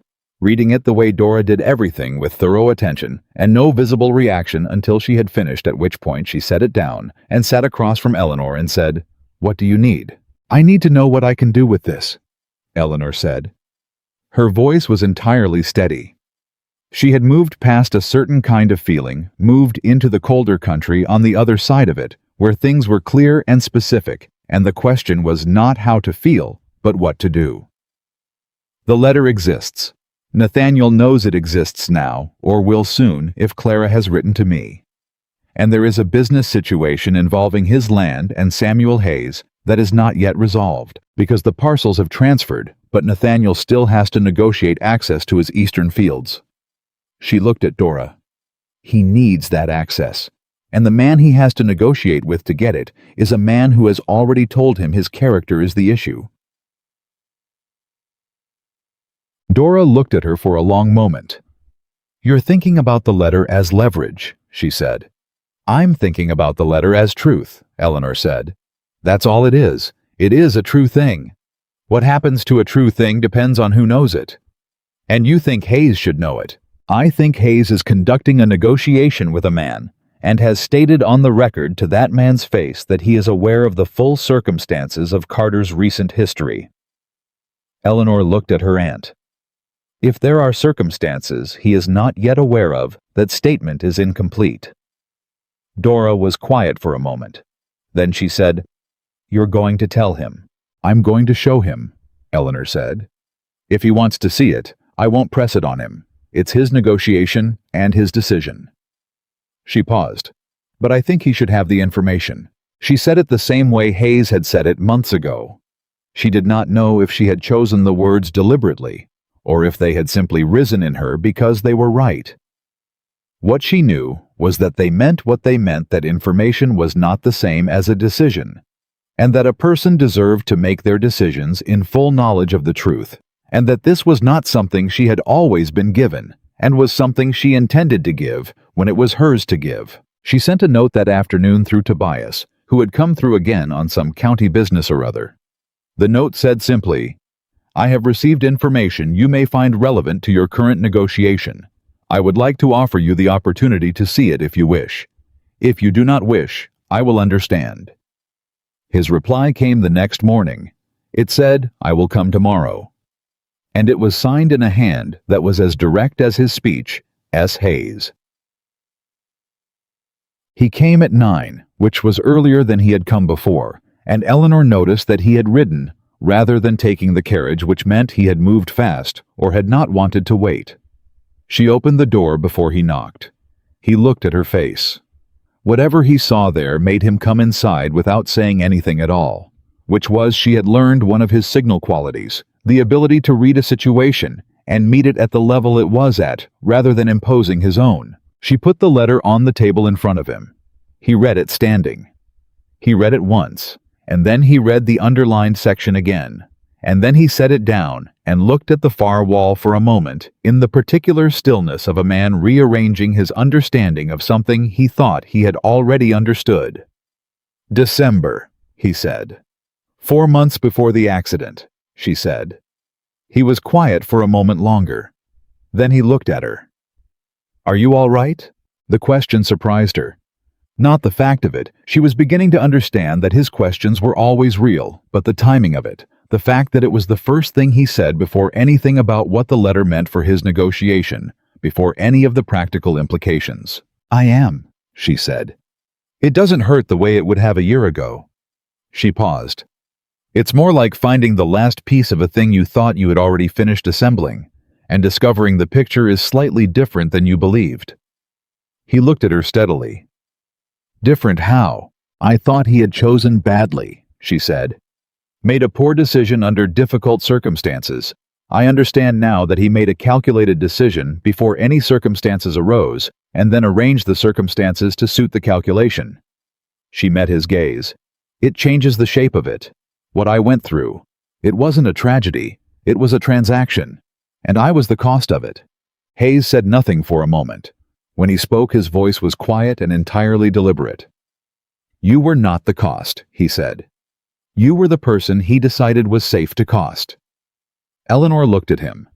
The distinction was small, and it was everything. "Yes," she said. "That is exactly right." He picked up the letter. "May I keep this?" "I made a copy," she said. "That one is yours." He folded it and put it in his coat. He looked at her for a long moment, not with assessment, not with the calculating quality of a man determining how something useful can serve him. With something else, something she did not have a clean name for, but that she felt as clearly as she had felt the June morning when she had walked out of the Carter parlor and the day had received her. "Miss Whitmore," he said, "I would like to call on you properly, if you are willing." The kitchen was very still. Eleanor thought about figures and feelings. She thought about what she knew and what she was still learning, and the difference between caution that protected you and caution that was just another form of making yourself small. She thought about a man who had come to her door himself, who negotiated honestly, who asked whether his actions would trouble her before he took them, who had said you were the person he decided was safe to cost and meant it as the honest, furious thing it was. She thought about being consulted, about what it felt like to be actually asked. "Thursday," she said. He almost smiled again, and this time it made it all the way. "Thursday," he said. He picked up his hat and walked to the door, and Eleanor stayed where she was at the table, and she did not feel the way she had felt at the Carver Harvest Supper in October of 1816. She did not feel that dizzying brightness, that too much light quality of a woman who has been in the dark so long that any attention feels like the whole sun. She felt something quieter, steadier, the feeling of standing on ground that she had broken herself and drained herself and planted herself ground that was hers, in a way that ground can only be yours when you have done the work of it. She looked at the eastern field projections open on the table in front of her. 35%, Hayes had said, not 20. She crossed out the 20. She wrote 35, and outside she heard his horse move away down the road toward the western ridge, unhurried and steady, and she sat in the morning light and felt for the first time in as long as she could remember exactly like herself. Thursday came, and then the Thursday after that, and then the one after that. And somewhere in the turning of those weeks, Eleanor stopped counting them as individual events and understood that they had become something else, a pattern, a rhythm, the kind of regular thing that shapes itself around two people before either of them has decided to let it. He came in the mornings usually when the day was still cool and the work had not yet fully claimed him. He came with practical reasons. At first there was always a practical reason, some matter of the road easement or the adjacent boundary, or the progress of the eastern field drainage. And the practical reason was always real, always attended to, always resolved with the same honest directness that characterized everything he did. But the practical matter was never the whole of the visit, and they had both stopped pretending it was. He told her about the Hayes property in the way a man describes something that has absorbed the best years of his life and cost him things he does not regret paying. 12 years of it, from 200 acres of rough western ridgeland to the well-managed 800 acres. It was now built without shortcuts, without borrowing beyond what the land itself could support, without the kind of arrangement-making that required you to be a particular kind of man to maintain. He had refused 2 partnerships that would have expanded the operation faster because both had involved men whose character he didn't trust. He had turned down a 3rd because the terms would have put him in a position where his word was only as good as someone else's willingness to honor their side of it. "You have strong opinions about character," Eleanor said one Thursday morning, not as a criticism. "I've had cause to," he said. "My wife's family. Her father was a man who made agreements and then reinterpreted them when the reinterpretation suited him. He cost us 2 seasons and a parcel of land before I understood what I was dealing with." He said it without heat, in the tone of someone describing a hard thing that has already been fully processed. "After that, I paid attention. And Carter," Eleanor said, "you paid attention to Carter." "Carter's father was a different kind of man," Hayes said. "Harder, more honest, not easy to deal with, but fair in the way that matters." He said what he meant. "When he died, and Nathaniel took over, I watched what changed." His jaw tightened slightly. The first thing that changed was that the tenants on the Carter Eastern parcels got their rents raised 3 months after the funeral. The second thing was that a grazing agreement his father had honored for 20 years with the Whitfield family got canceled without notice. He looked at her. A man who inherits a fair father and immediately starts renegotiating the fair man's agreements is telling you something about himself. He told me too, Eleanor said. I just wasn't paying attention the right way. Hayes looked at her steadily. You were paying attention to what you'd been given to look at, he said. There's a difference. She held his gaze for a moment. Then she said, You're a generous interpreter of other people's blindness. I'm a practical one, he said. Blame doesn't fix the drainage. She laughed at that, a real laugh, short and surprised, and he looked at her when she laughed with an expression she had learned to read over these Thursday mornings, an expression that was not quite a smile, and was considerably more than one. He met Lily in the third week of October when the child arrived unexpectedly with one of the Hayes field hands who had been sent to deliver a document and had apparently decided that she was coming along.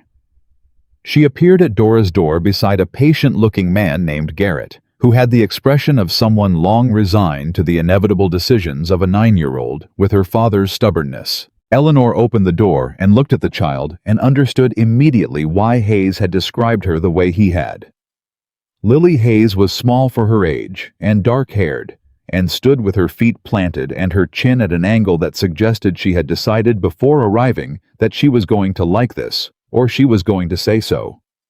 You're Miss Whitmore, Lily said. I am, Eleanor said. You're Lily. Papa talks about the drainage project, Lily said. He says you calculated it wrong and he corrected you.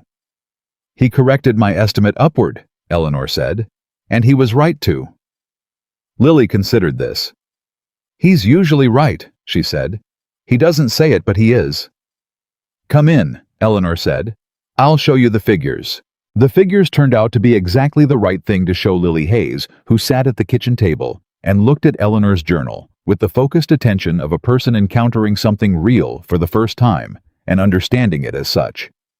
She asked 3 questions that were better questions than most adults would have asked.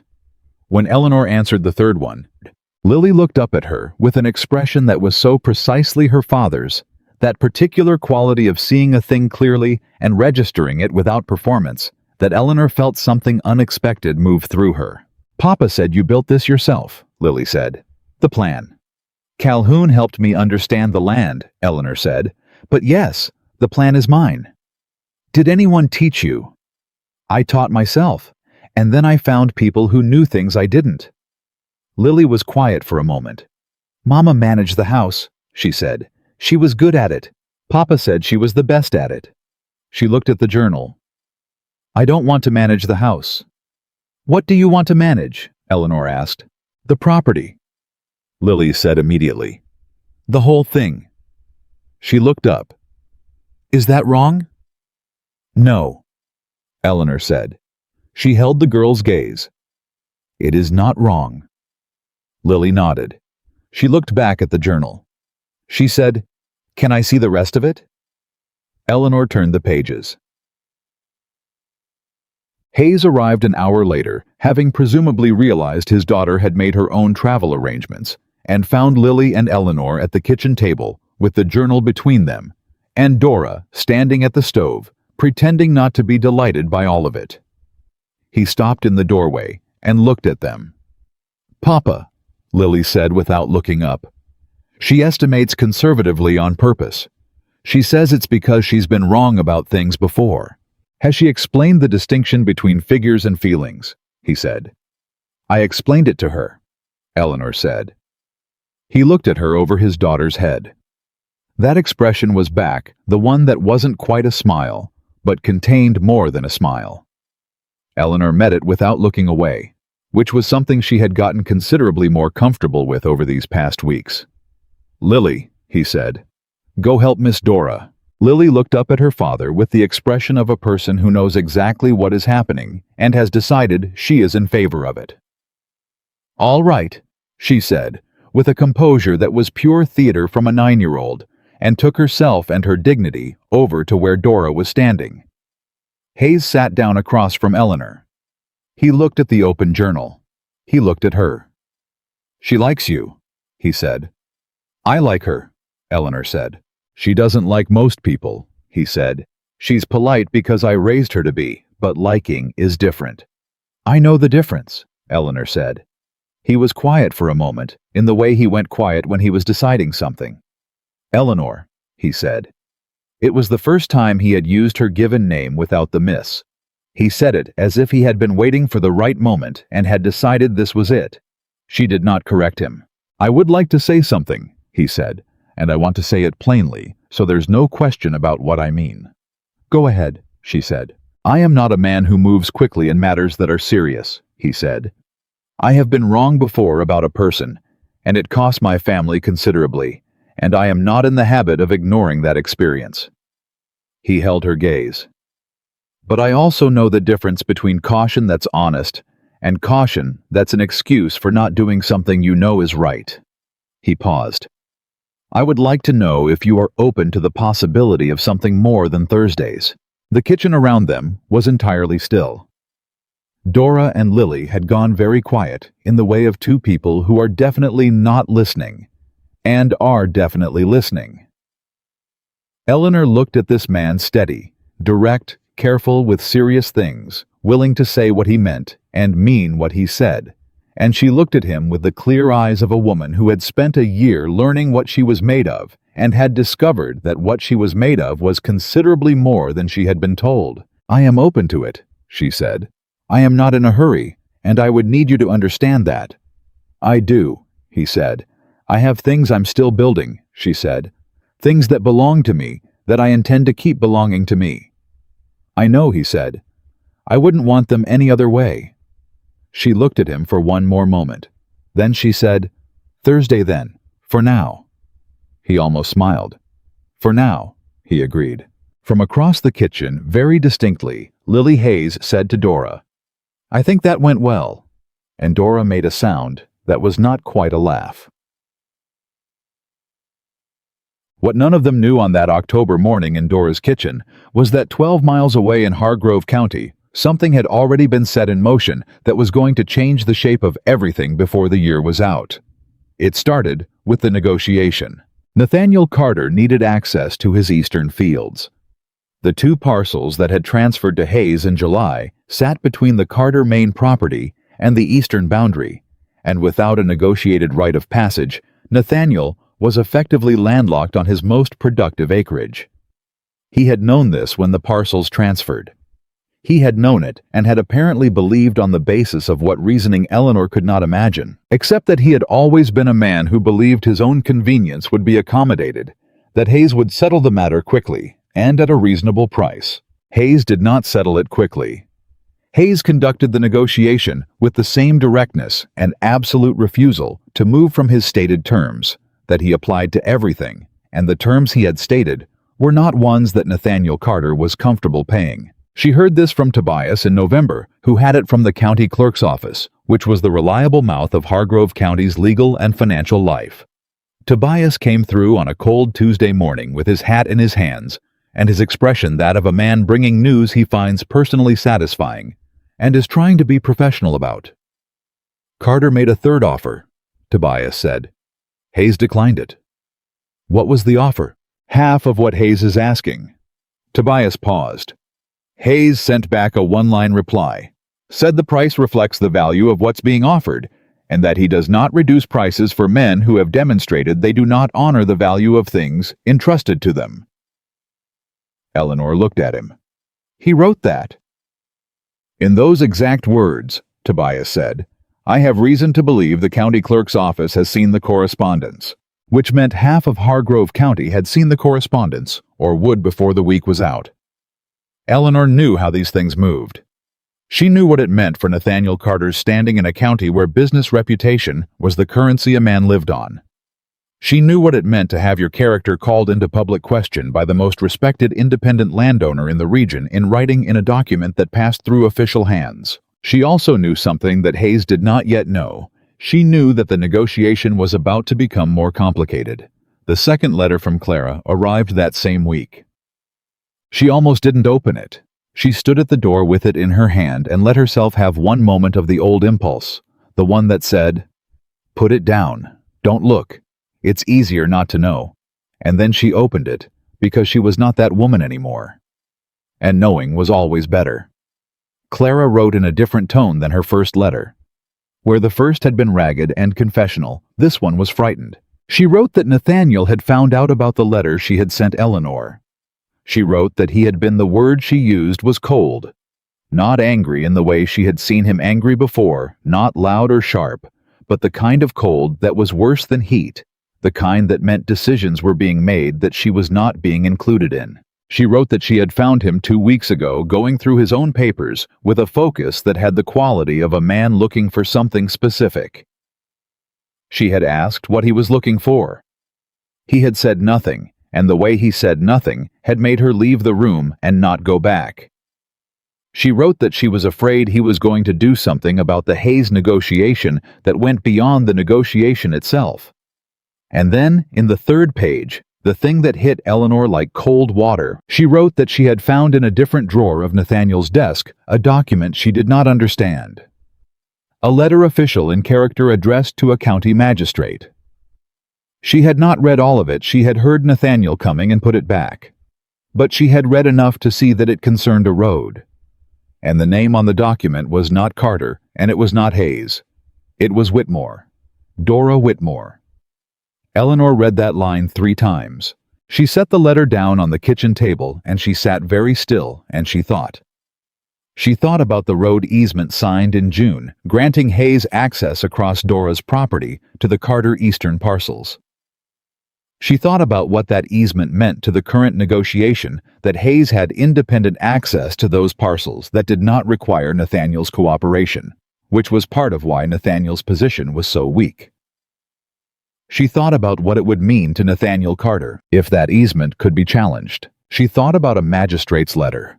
She thought about the word concerning. She stood up and walked to the door and called for Calhoun. "I need to get a message to Mr. Hayes," she said. "Today." Calhoun looked at her face and asked no questions. "Yes, ma'am," he said. Hayes arrived by mid-afternoon, which meant he had ridden hard, which meant Calhoun had conveyed the urgency correctly. Eleanor had the letter on the table and was standing when he came in because she had not been able to sit. He read it. She watched his face while he read it, the specific economy of his expressions, the way he absorbed information without performing a reaction to it until he had finished absorbing it. He set the letter down. "He's going to challenge the easement," Hayes said. "That's what I think," Eleanor said. "I don't know the legal ground he intends to use, but if he can invalidate the easement, your access to the parcels becomes contingent on his cooperation, and suddenly, the negotiation looks very different." "He'd have to find grounds," Hayes said. "The document was properly executed." "He has a relationship with the county magistrate," Eleanor said. "His father did too. These things are—" "I know what these things are," Hayes said, and the flatness in his voice was the flatness of a man who has dealt with this before and has not forgiven it. He was quiet for a moment, thinking.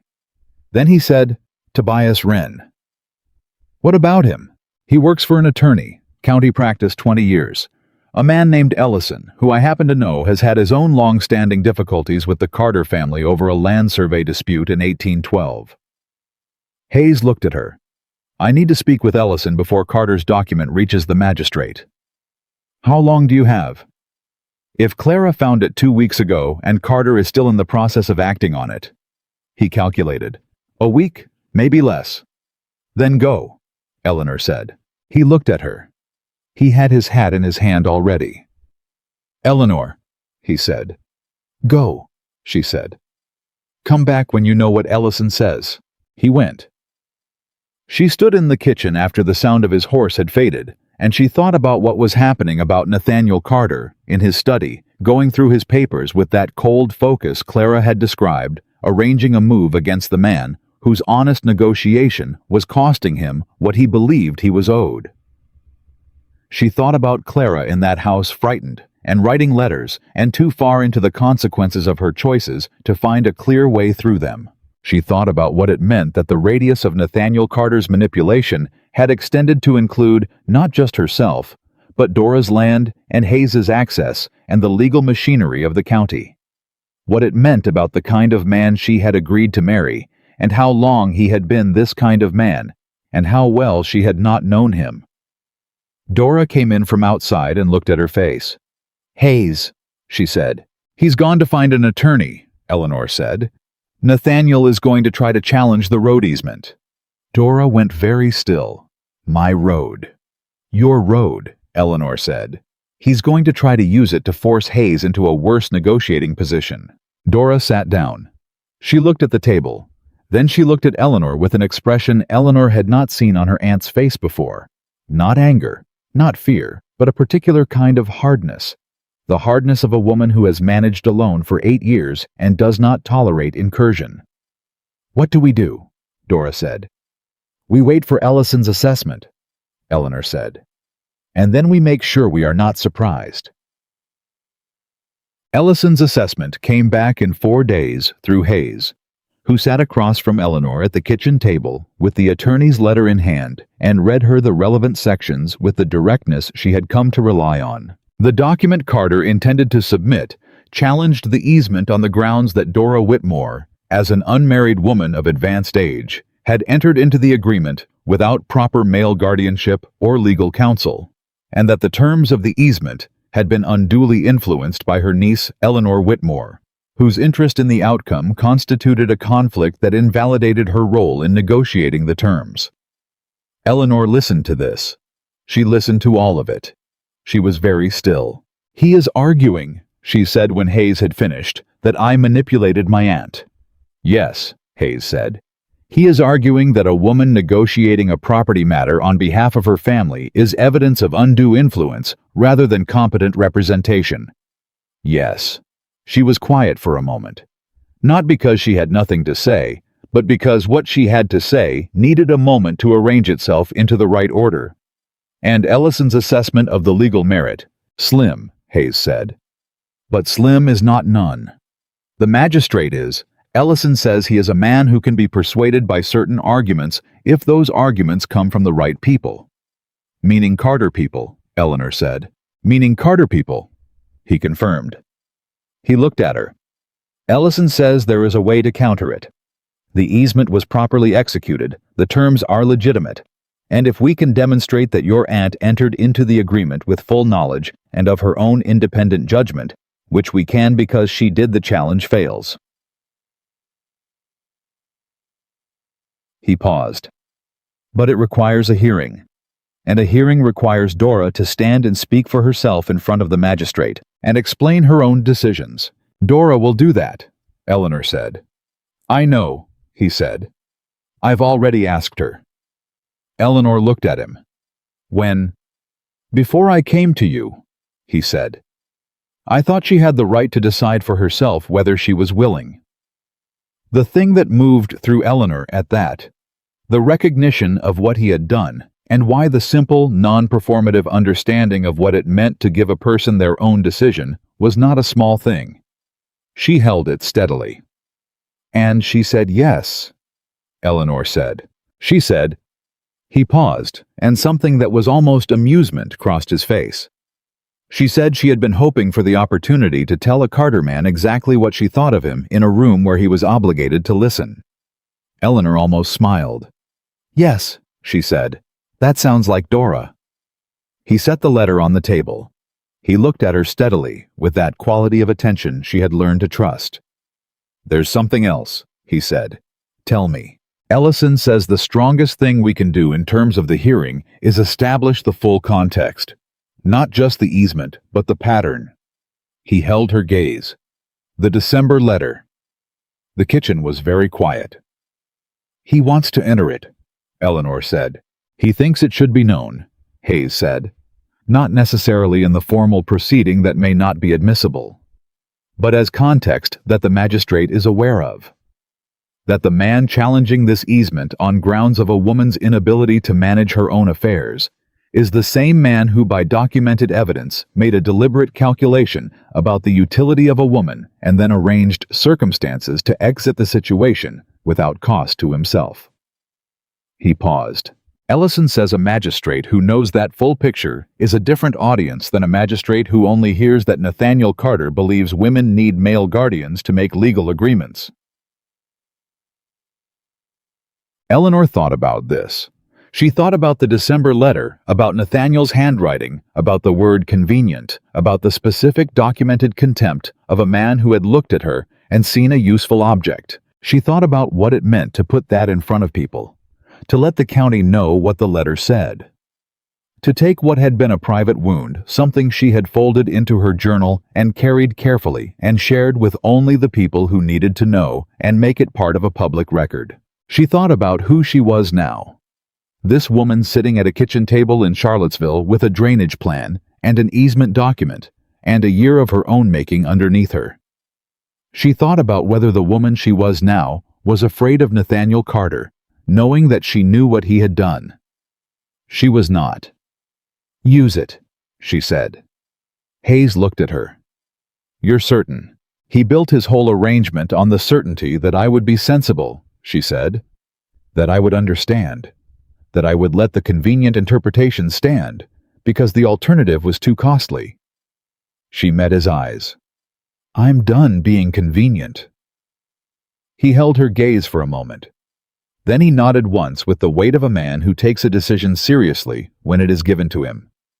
"The hearing is in 3 weeks, he said, the 14th of December.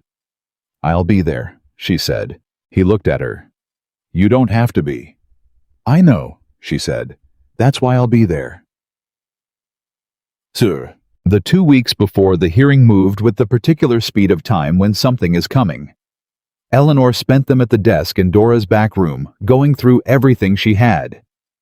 The easement document, the correspondence with Hayes, the copy she had made of the December letter, the notes she had kept in her journal through the months at Charlottesville. She organized it not because the attorney needed her to, but because she needed to. She needed to hold the full shape of it in her hands, all of it from the October harvest supper in 1816 to this December morning in 1818, 2 full years of her life laid out in order, the honest accounting of it. It was not a tragic accounting. That surprised her even now. She had expected it to feel like loss when she looked at the whole of it, expected to find grief at the center. What she found instead was the record of a woman who had walked out of a burning building, and then instead of standing outside watching it burn, had gone to work. She found it clarifying. She found it in the specific way that true things are sufficient. Hayes came the Thursday before the hearing and stayed longer than usual. They sat at the table and went through the attorney's preparation, and then they sat for a while after the preparation was done in the easy quiet that had become one of the things she trusted about him, the fact that he did not fill silence with words it didn't need. "Are you afraid?" he said at one point. A real question. He only asked real ones. "No," she said. And then more honestly, "I was afraid for a long time. Of what it meant to know the truth. Of what it would cost to act on it." She looked at the journal on the table. "I'm not afraid of Nathaniel Carter. I'm not afraid of a room full of people hearing what he did. I am..." She paused. "I am aware that it will change things.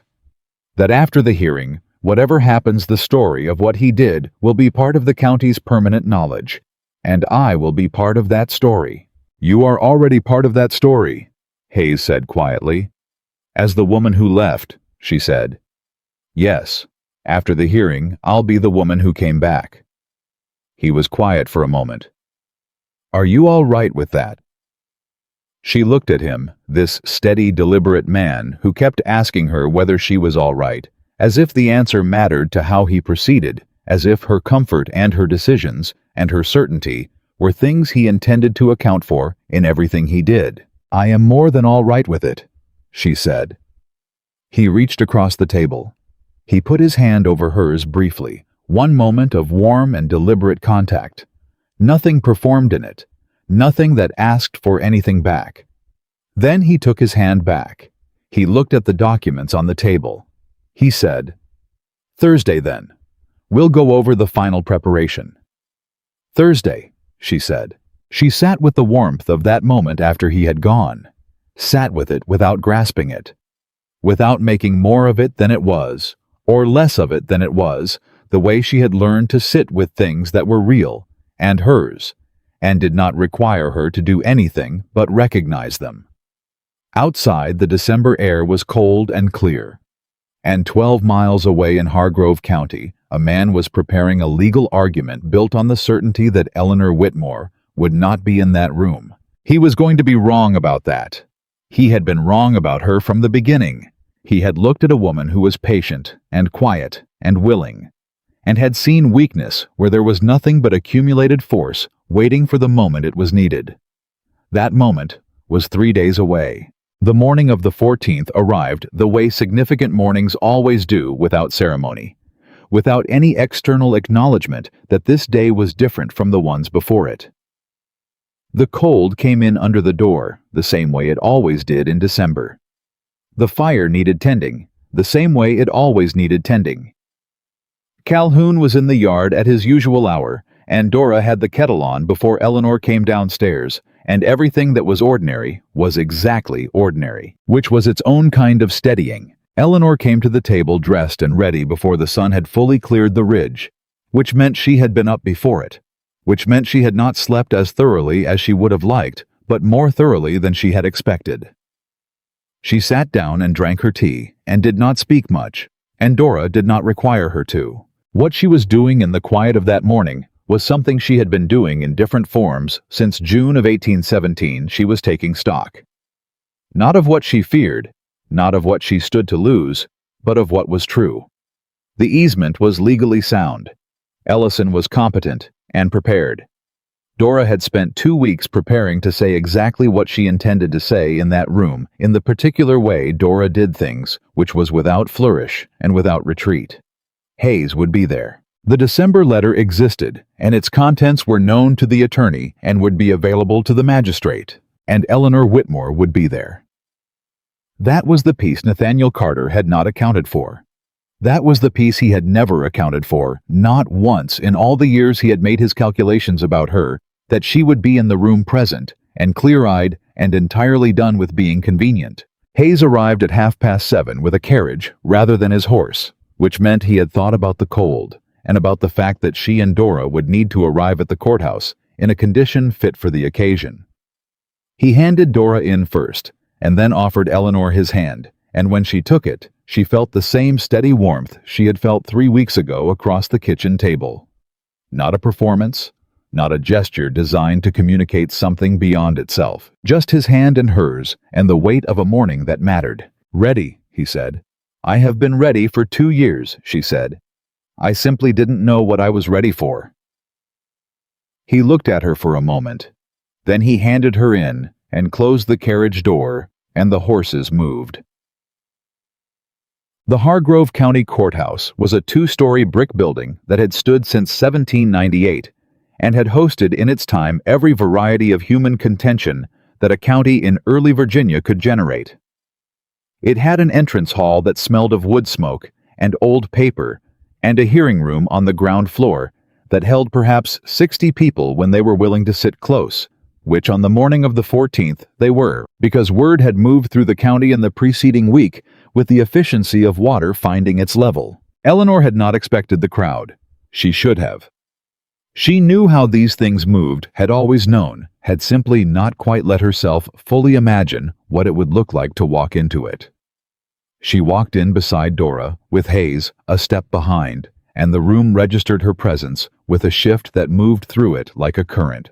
Heads turning conversations, halting the particular quality of public attention that is different from private attention in every way that matters. She held her head level. She did not look for faces she recognized. She walked to the seats Ellison had reserved, and she sat down, and she looked at the magistrate's desk, and she breathed. Nathaniel Carter was already in the room.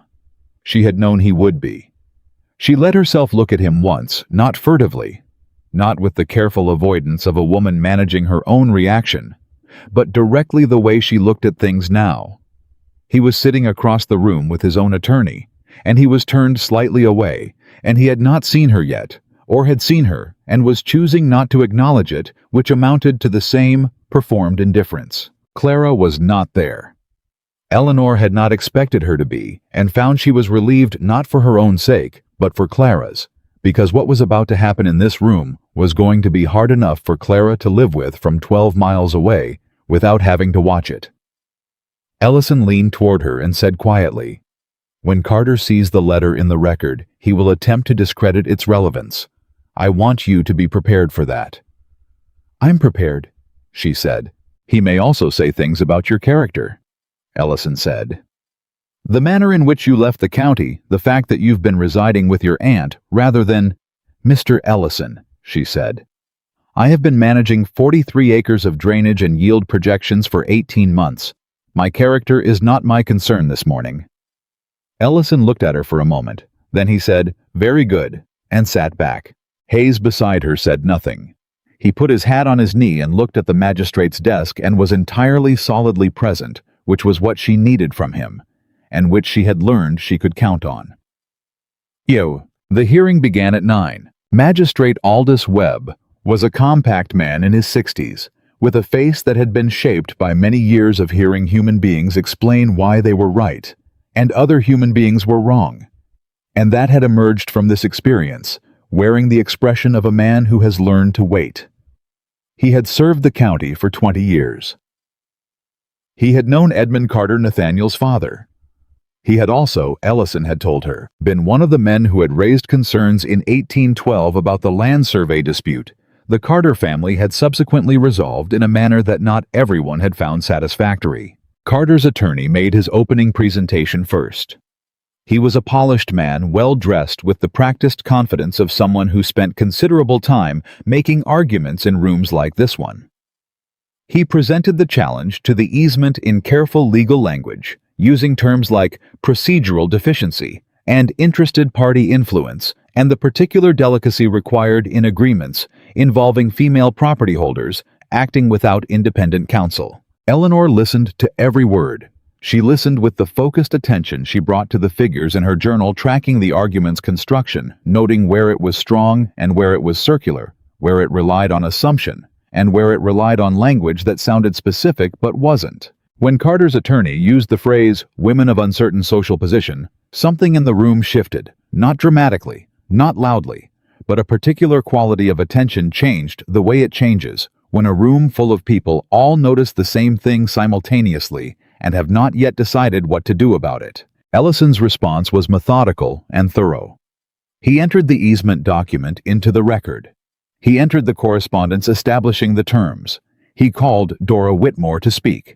Dora stood and walked to the front of the room with the particular gait of a woman who has been managing her own land alone for 8 years and is entirely comfortable being the most competent person in any given space. She stood in front of the magistrate, and she looked at him directly, and she said in the clear, carrying voice she used when she was done being diplomatic, "I have managed my property for 8 years without male guardianship, without independent counsel, and without difficulty. I entered into the road easement with full understanding of its terms of my own free judgment, and with the assistance of my niece, whose knowledge of land management I have found to be rather better than that of most men I have dealt with. If Mr. Carter's concern is that women require supervision to conduct legal agreements, I would invite him to review the drainage improvements my niece has made to this property, which have increased its yield by 32%, and then explain to this court which party in this proceeding demonstrates insufficient judgment." The room was very still. Then a sound moved through it, not laughter, not applause, but that particular low exhale of 60 people, all releasing the same breath.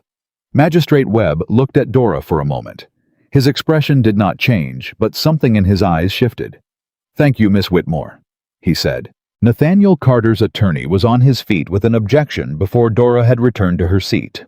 He was talking about the relevance of yield projections to the legal question at hand, about the procedural nature of the challenge, about the specific statutory language of easement law in the Commonwealth of Virginia. Ellison let him finish.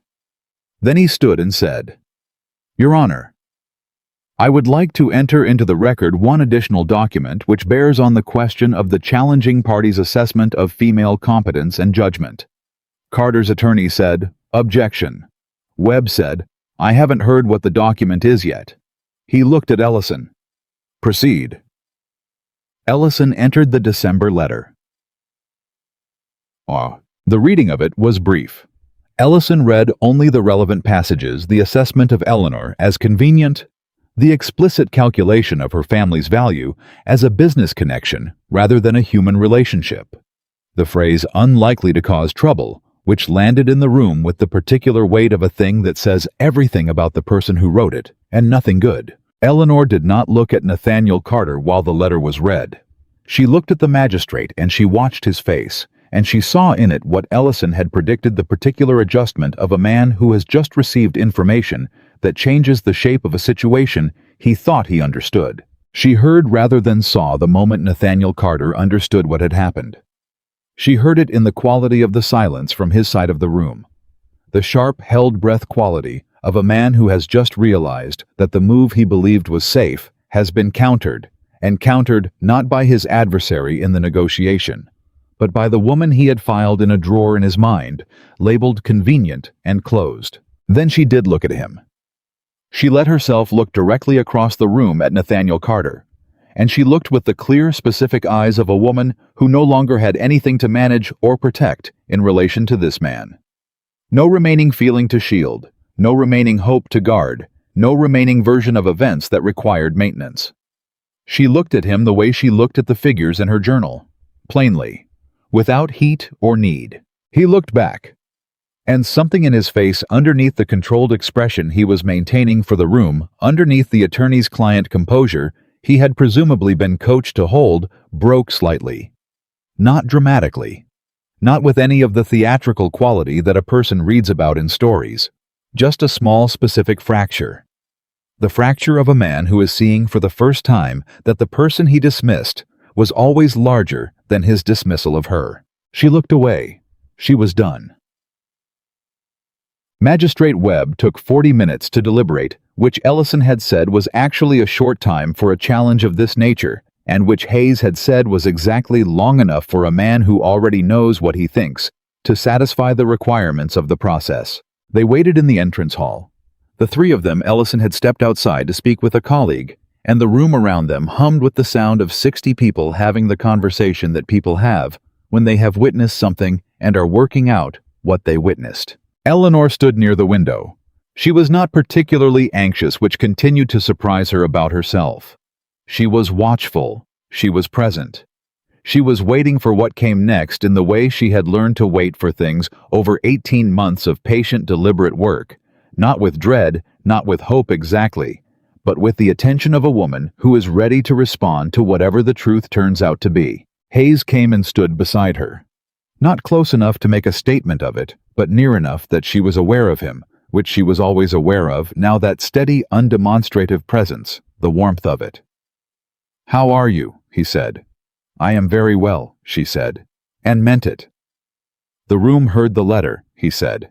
"The room heard everything," she said, "and the room will remember it. Whatever Webb decides today, the county will know what that letter says by tomorrow evening. And Nathaniel Carter will have to live in this county with people who know it." She paused. "That is not nothing." "No," Hayes said. "It is not." She turned to look at him. There was something she had been thinking about for weeks. Something she had been letting sit, in the careful, unhurried way she let things sit when she was not yet certain they were ready to be said. She looked at him now and decided they were ready. "Samuel," she said. He went slightly still at the given name. He did not say anything. "I want to say something plainly," she said, "because you are a man who values plainness, and so do I." He looked at her steadily. "Over this past year," she said, "you have consistently asked me whether things trouble me before you did them.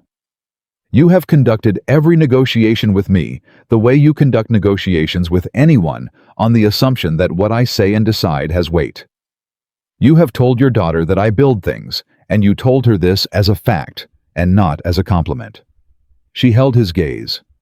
"You have not once suggested, even by implication, that my judgment required supervision." He said nothing. He was listening the way he always listened, all the way. "I am not finished building," she said.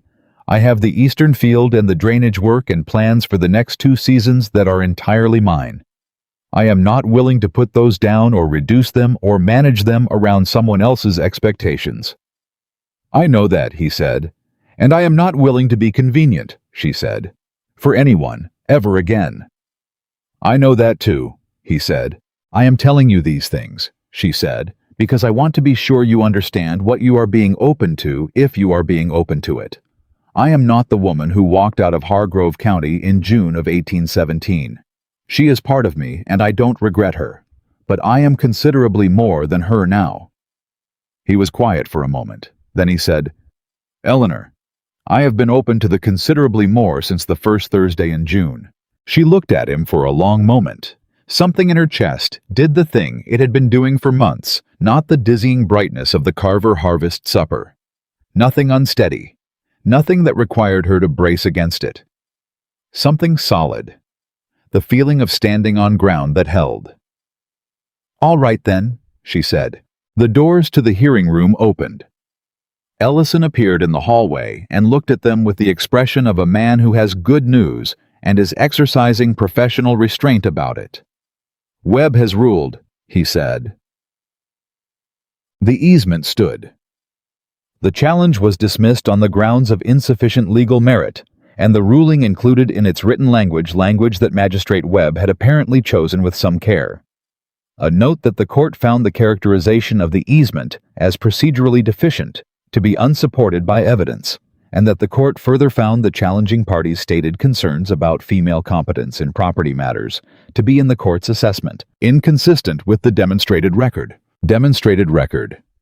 2 words that meant 32% yield improvement and a drainage plan in a leather journal and 18 months of a woman learning what she was made of. Nathaniel Carter left the courthouse without speaking to anyone.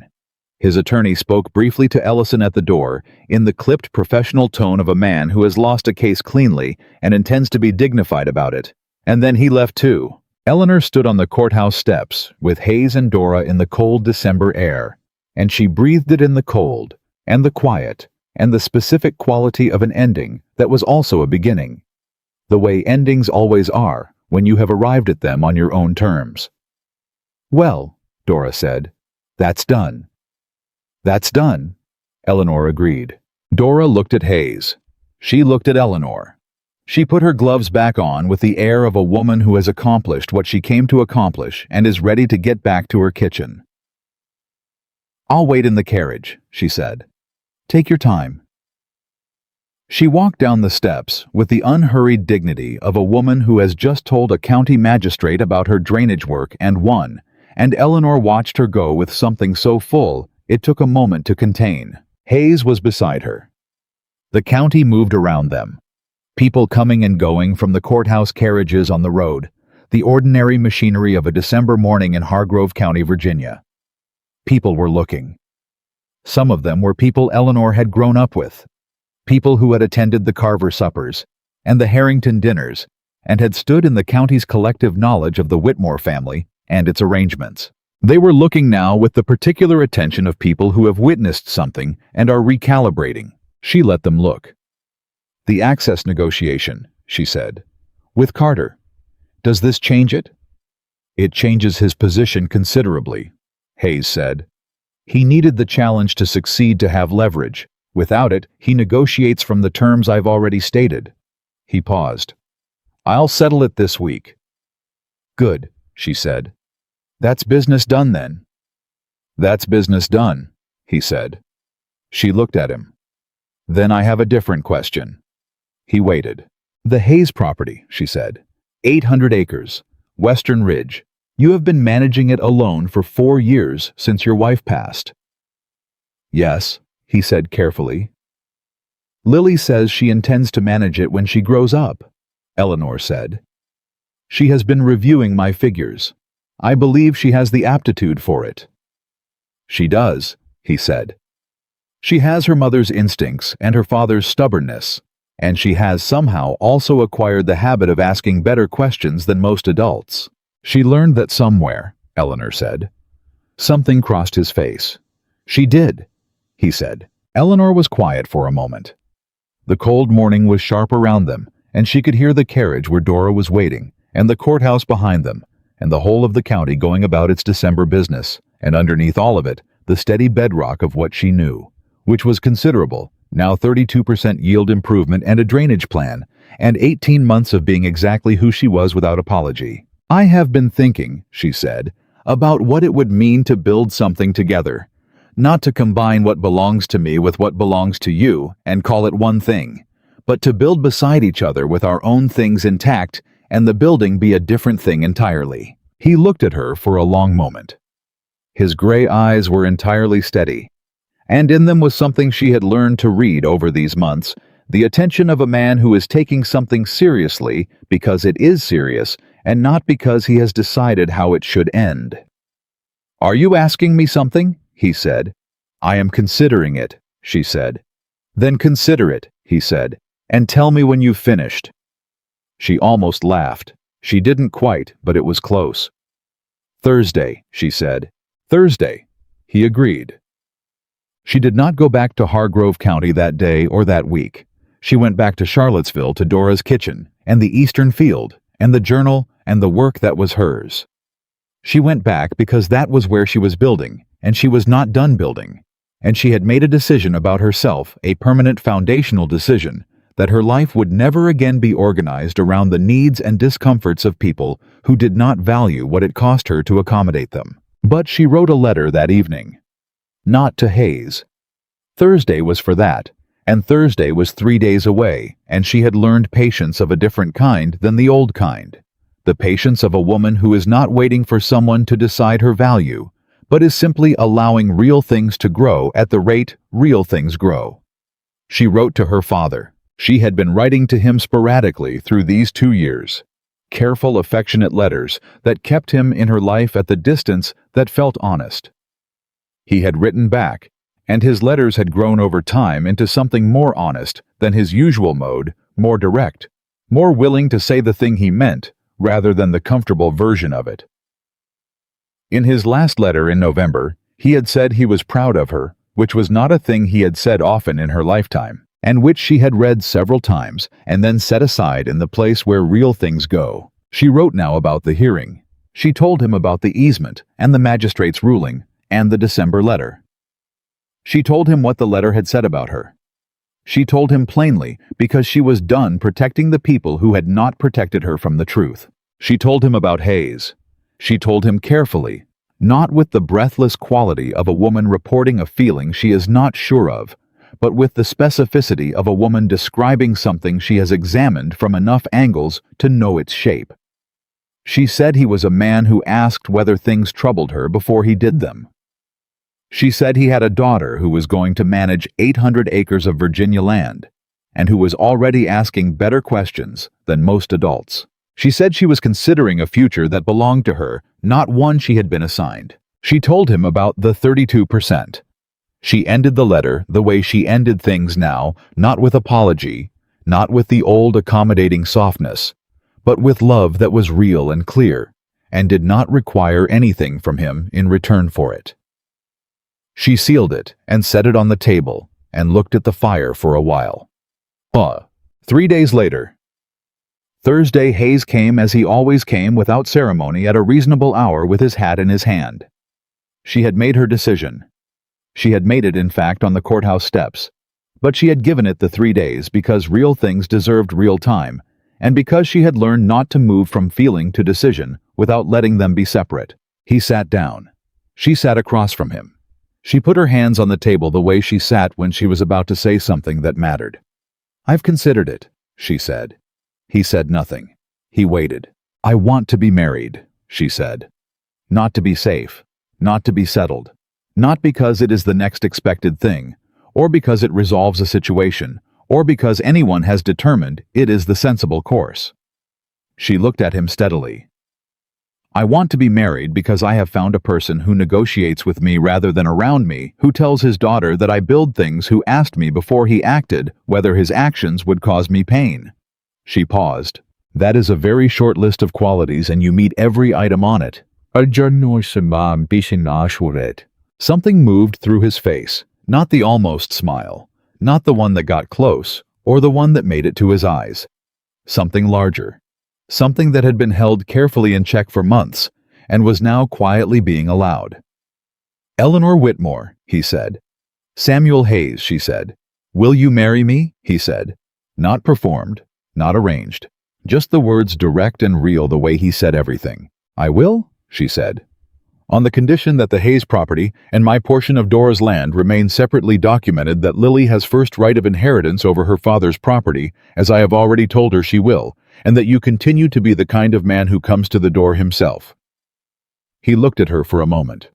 "Those are your conditions." "Those are my conditions," she said. "Done," he said. It was not a romantics word. It was a business word, a negotiation word, the word of a man who means what he says and considers it settled when he says it, and it was, Eleanor thought, the most romantic thing anyone had ever said to her. She put her hand across the table. He took it.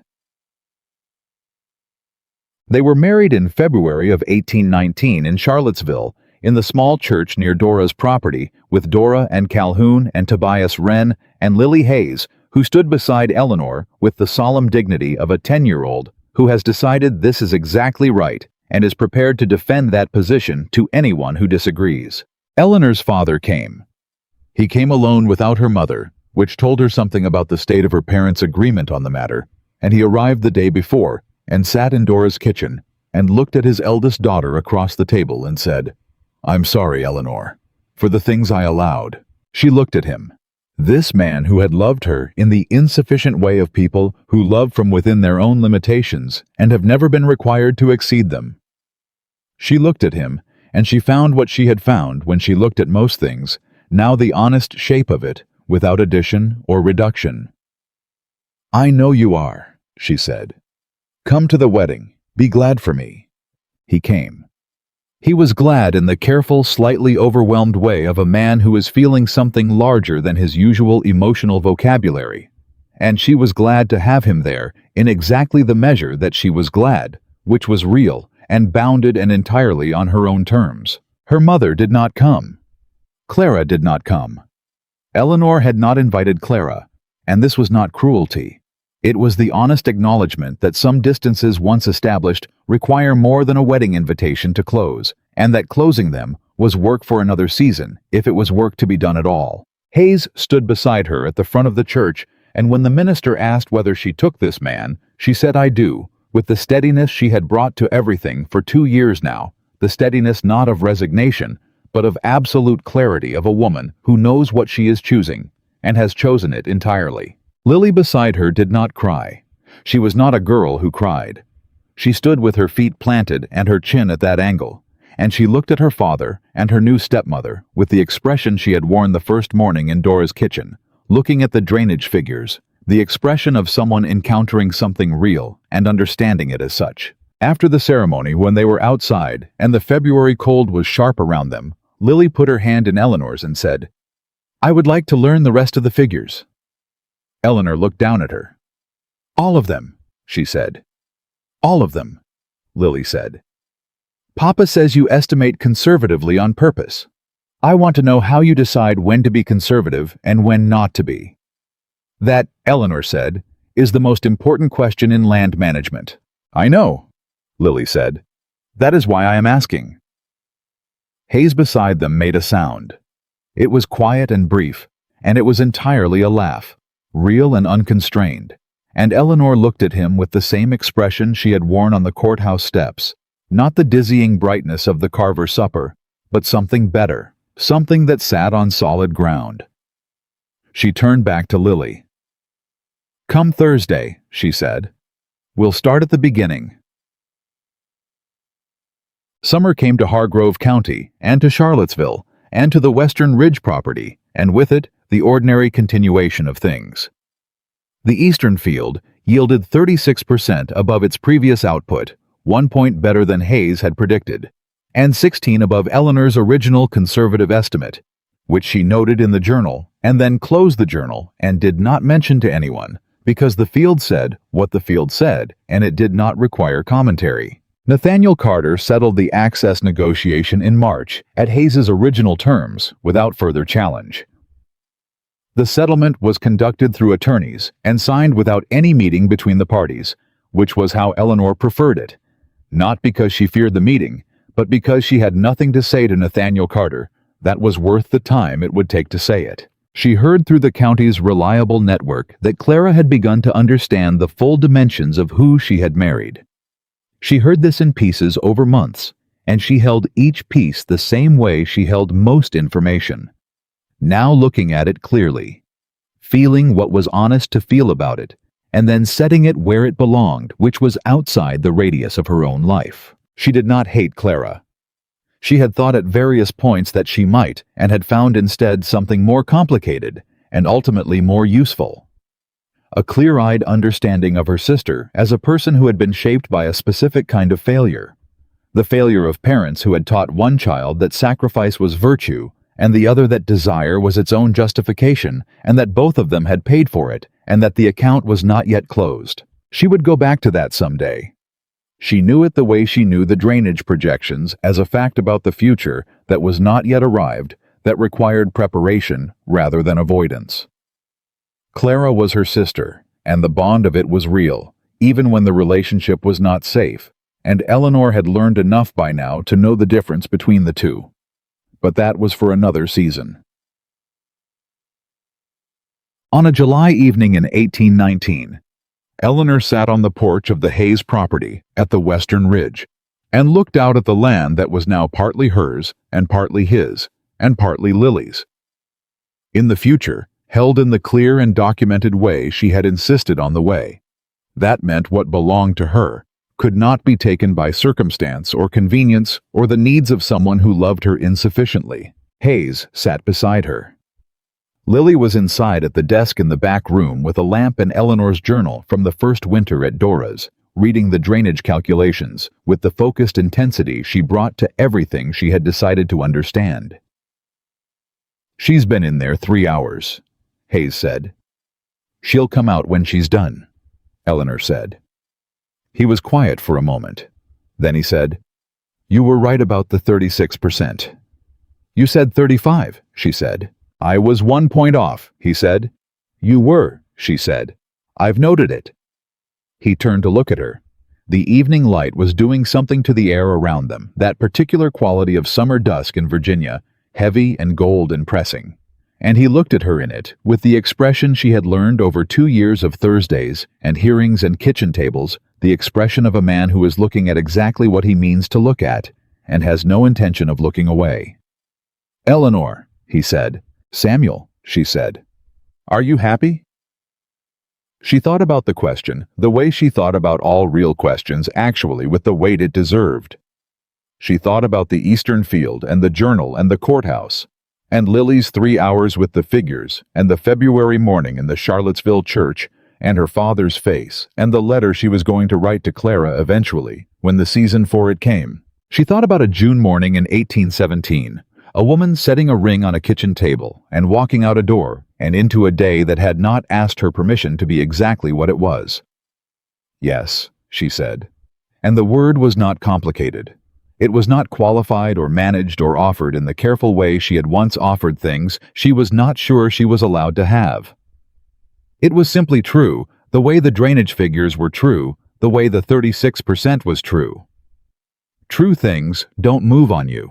Lily appeared in the doorway, lamp in hand, looking at them with the expression that had become Eleanor's favorite expression in the world. "I have a question about the February yield estimate," she said. Hayes looked at Eleanor. Eleanor stood. "Come show me which one," she said. Lily held the door. Eleanor walked through it into the warm light of the house that was hers and his and Lily's, and built from the ground up by people who had decided to be honest about what they were building and with whom. Outside, the Virginia summer pressed on, indifferent and golden, and the land held everything it had always held, the red clay roads and the tobacco fields, and the county talk, and the ordinary and extraordinary machinery of lives being lived, and somewhere in it, in the particular way that true things settle, when they have finally been named and claimed, and kept a woman who had once been told she was the sensible one, was learning that the most radical act of her life had been the decision, made quietly and finally, and without anyone's permission, to want what she actually wanted, and to build it, with her own hands, and to keep it. That was enough. That was in the end more than enough. It was everything.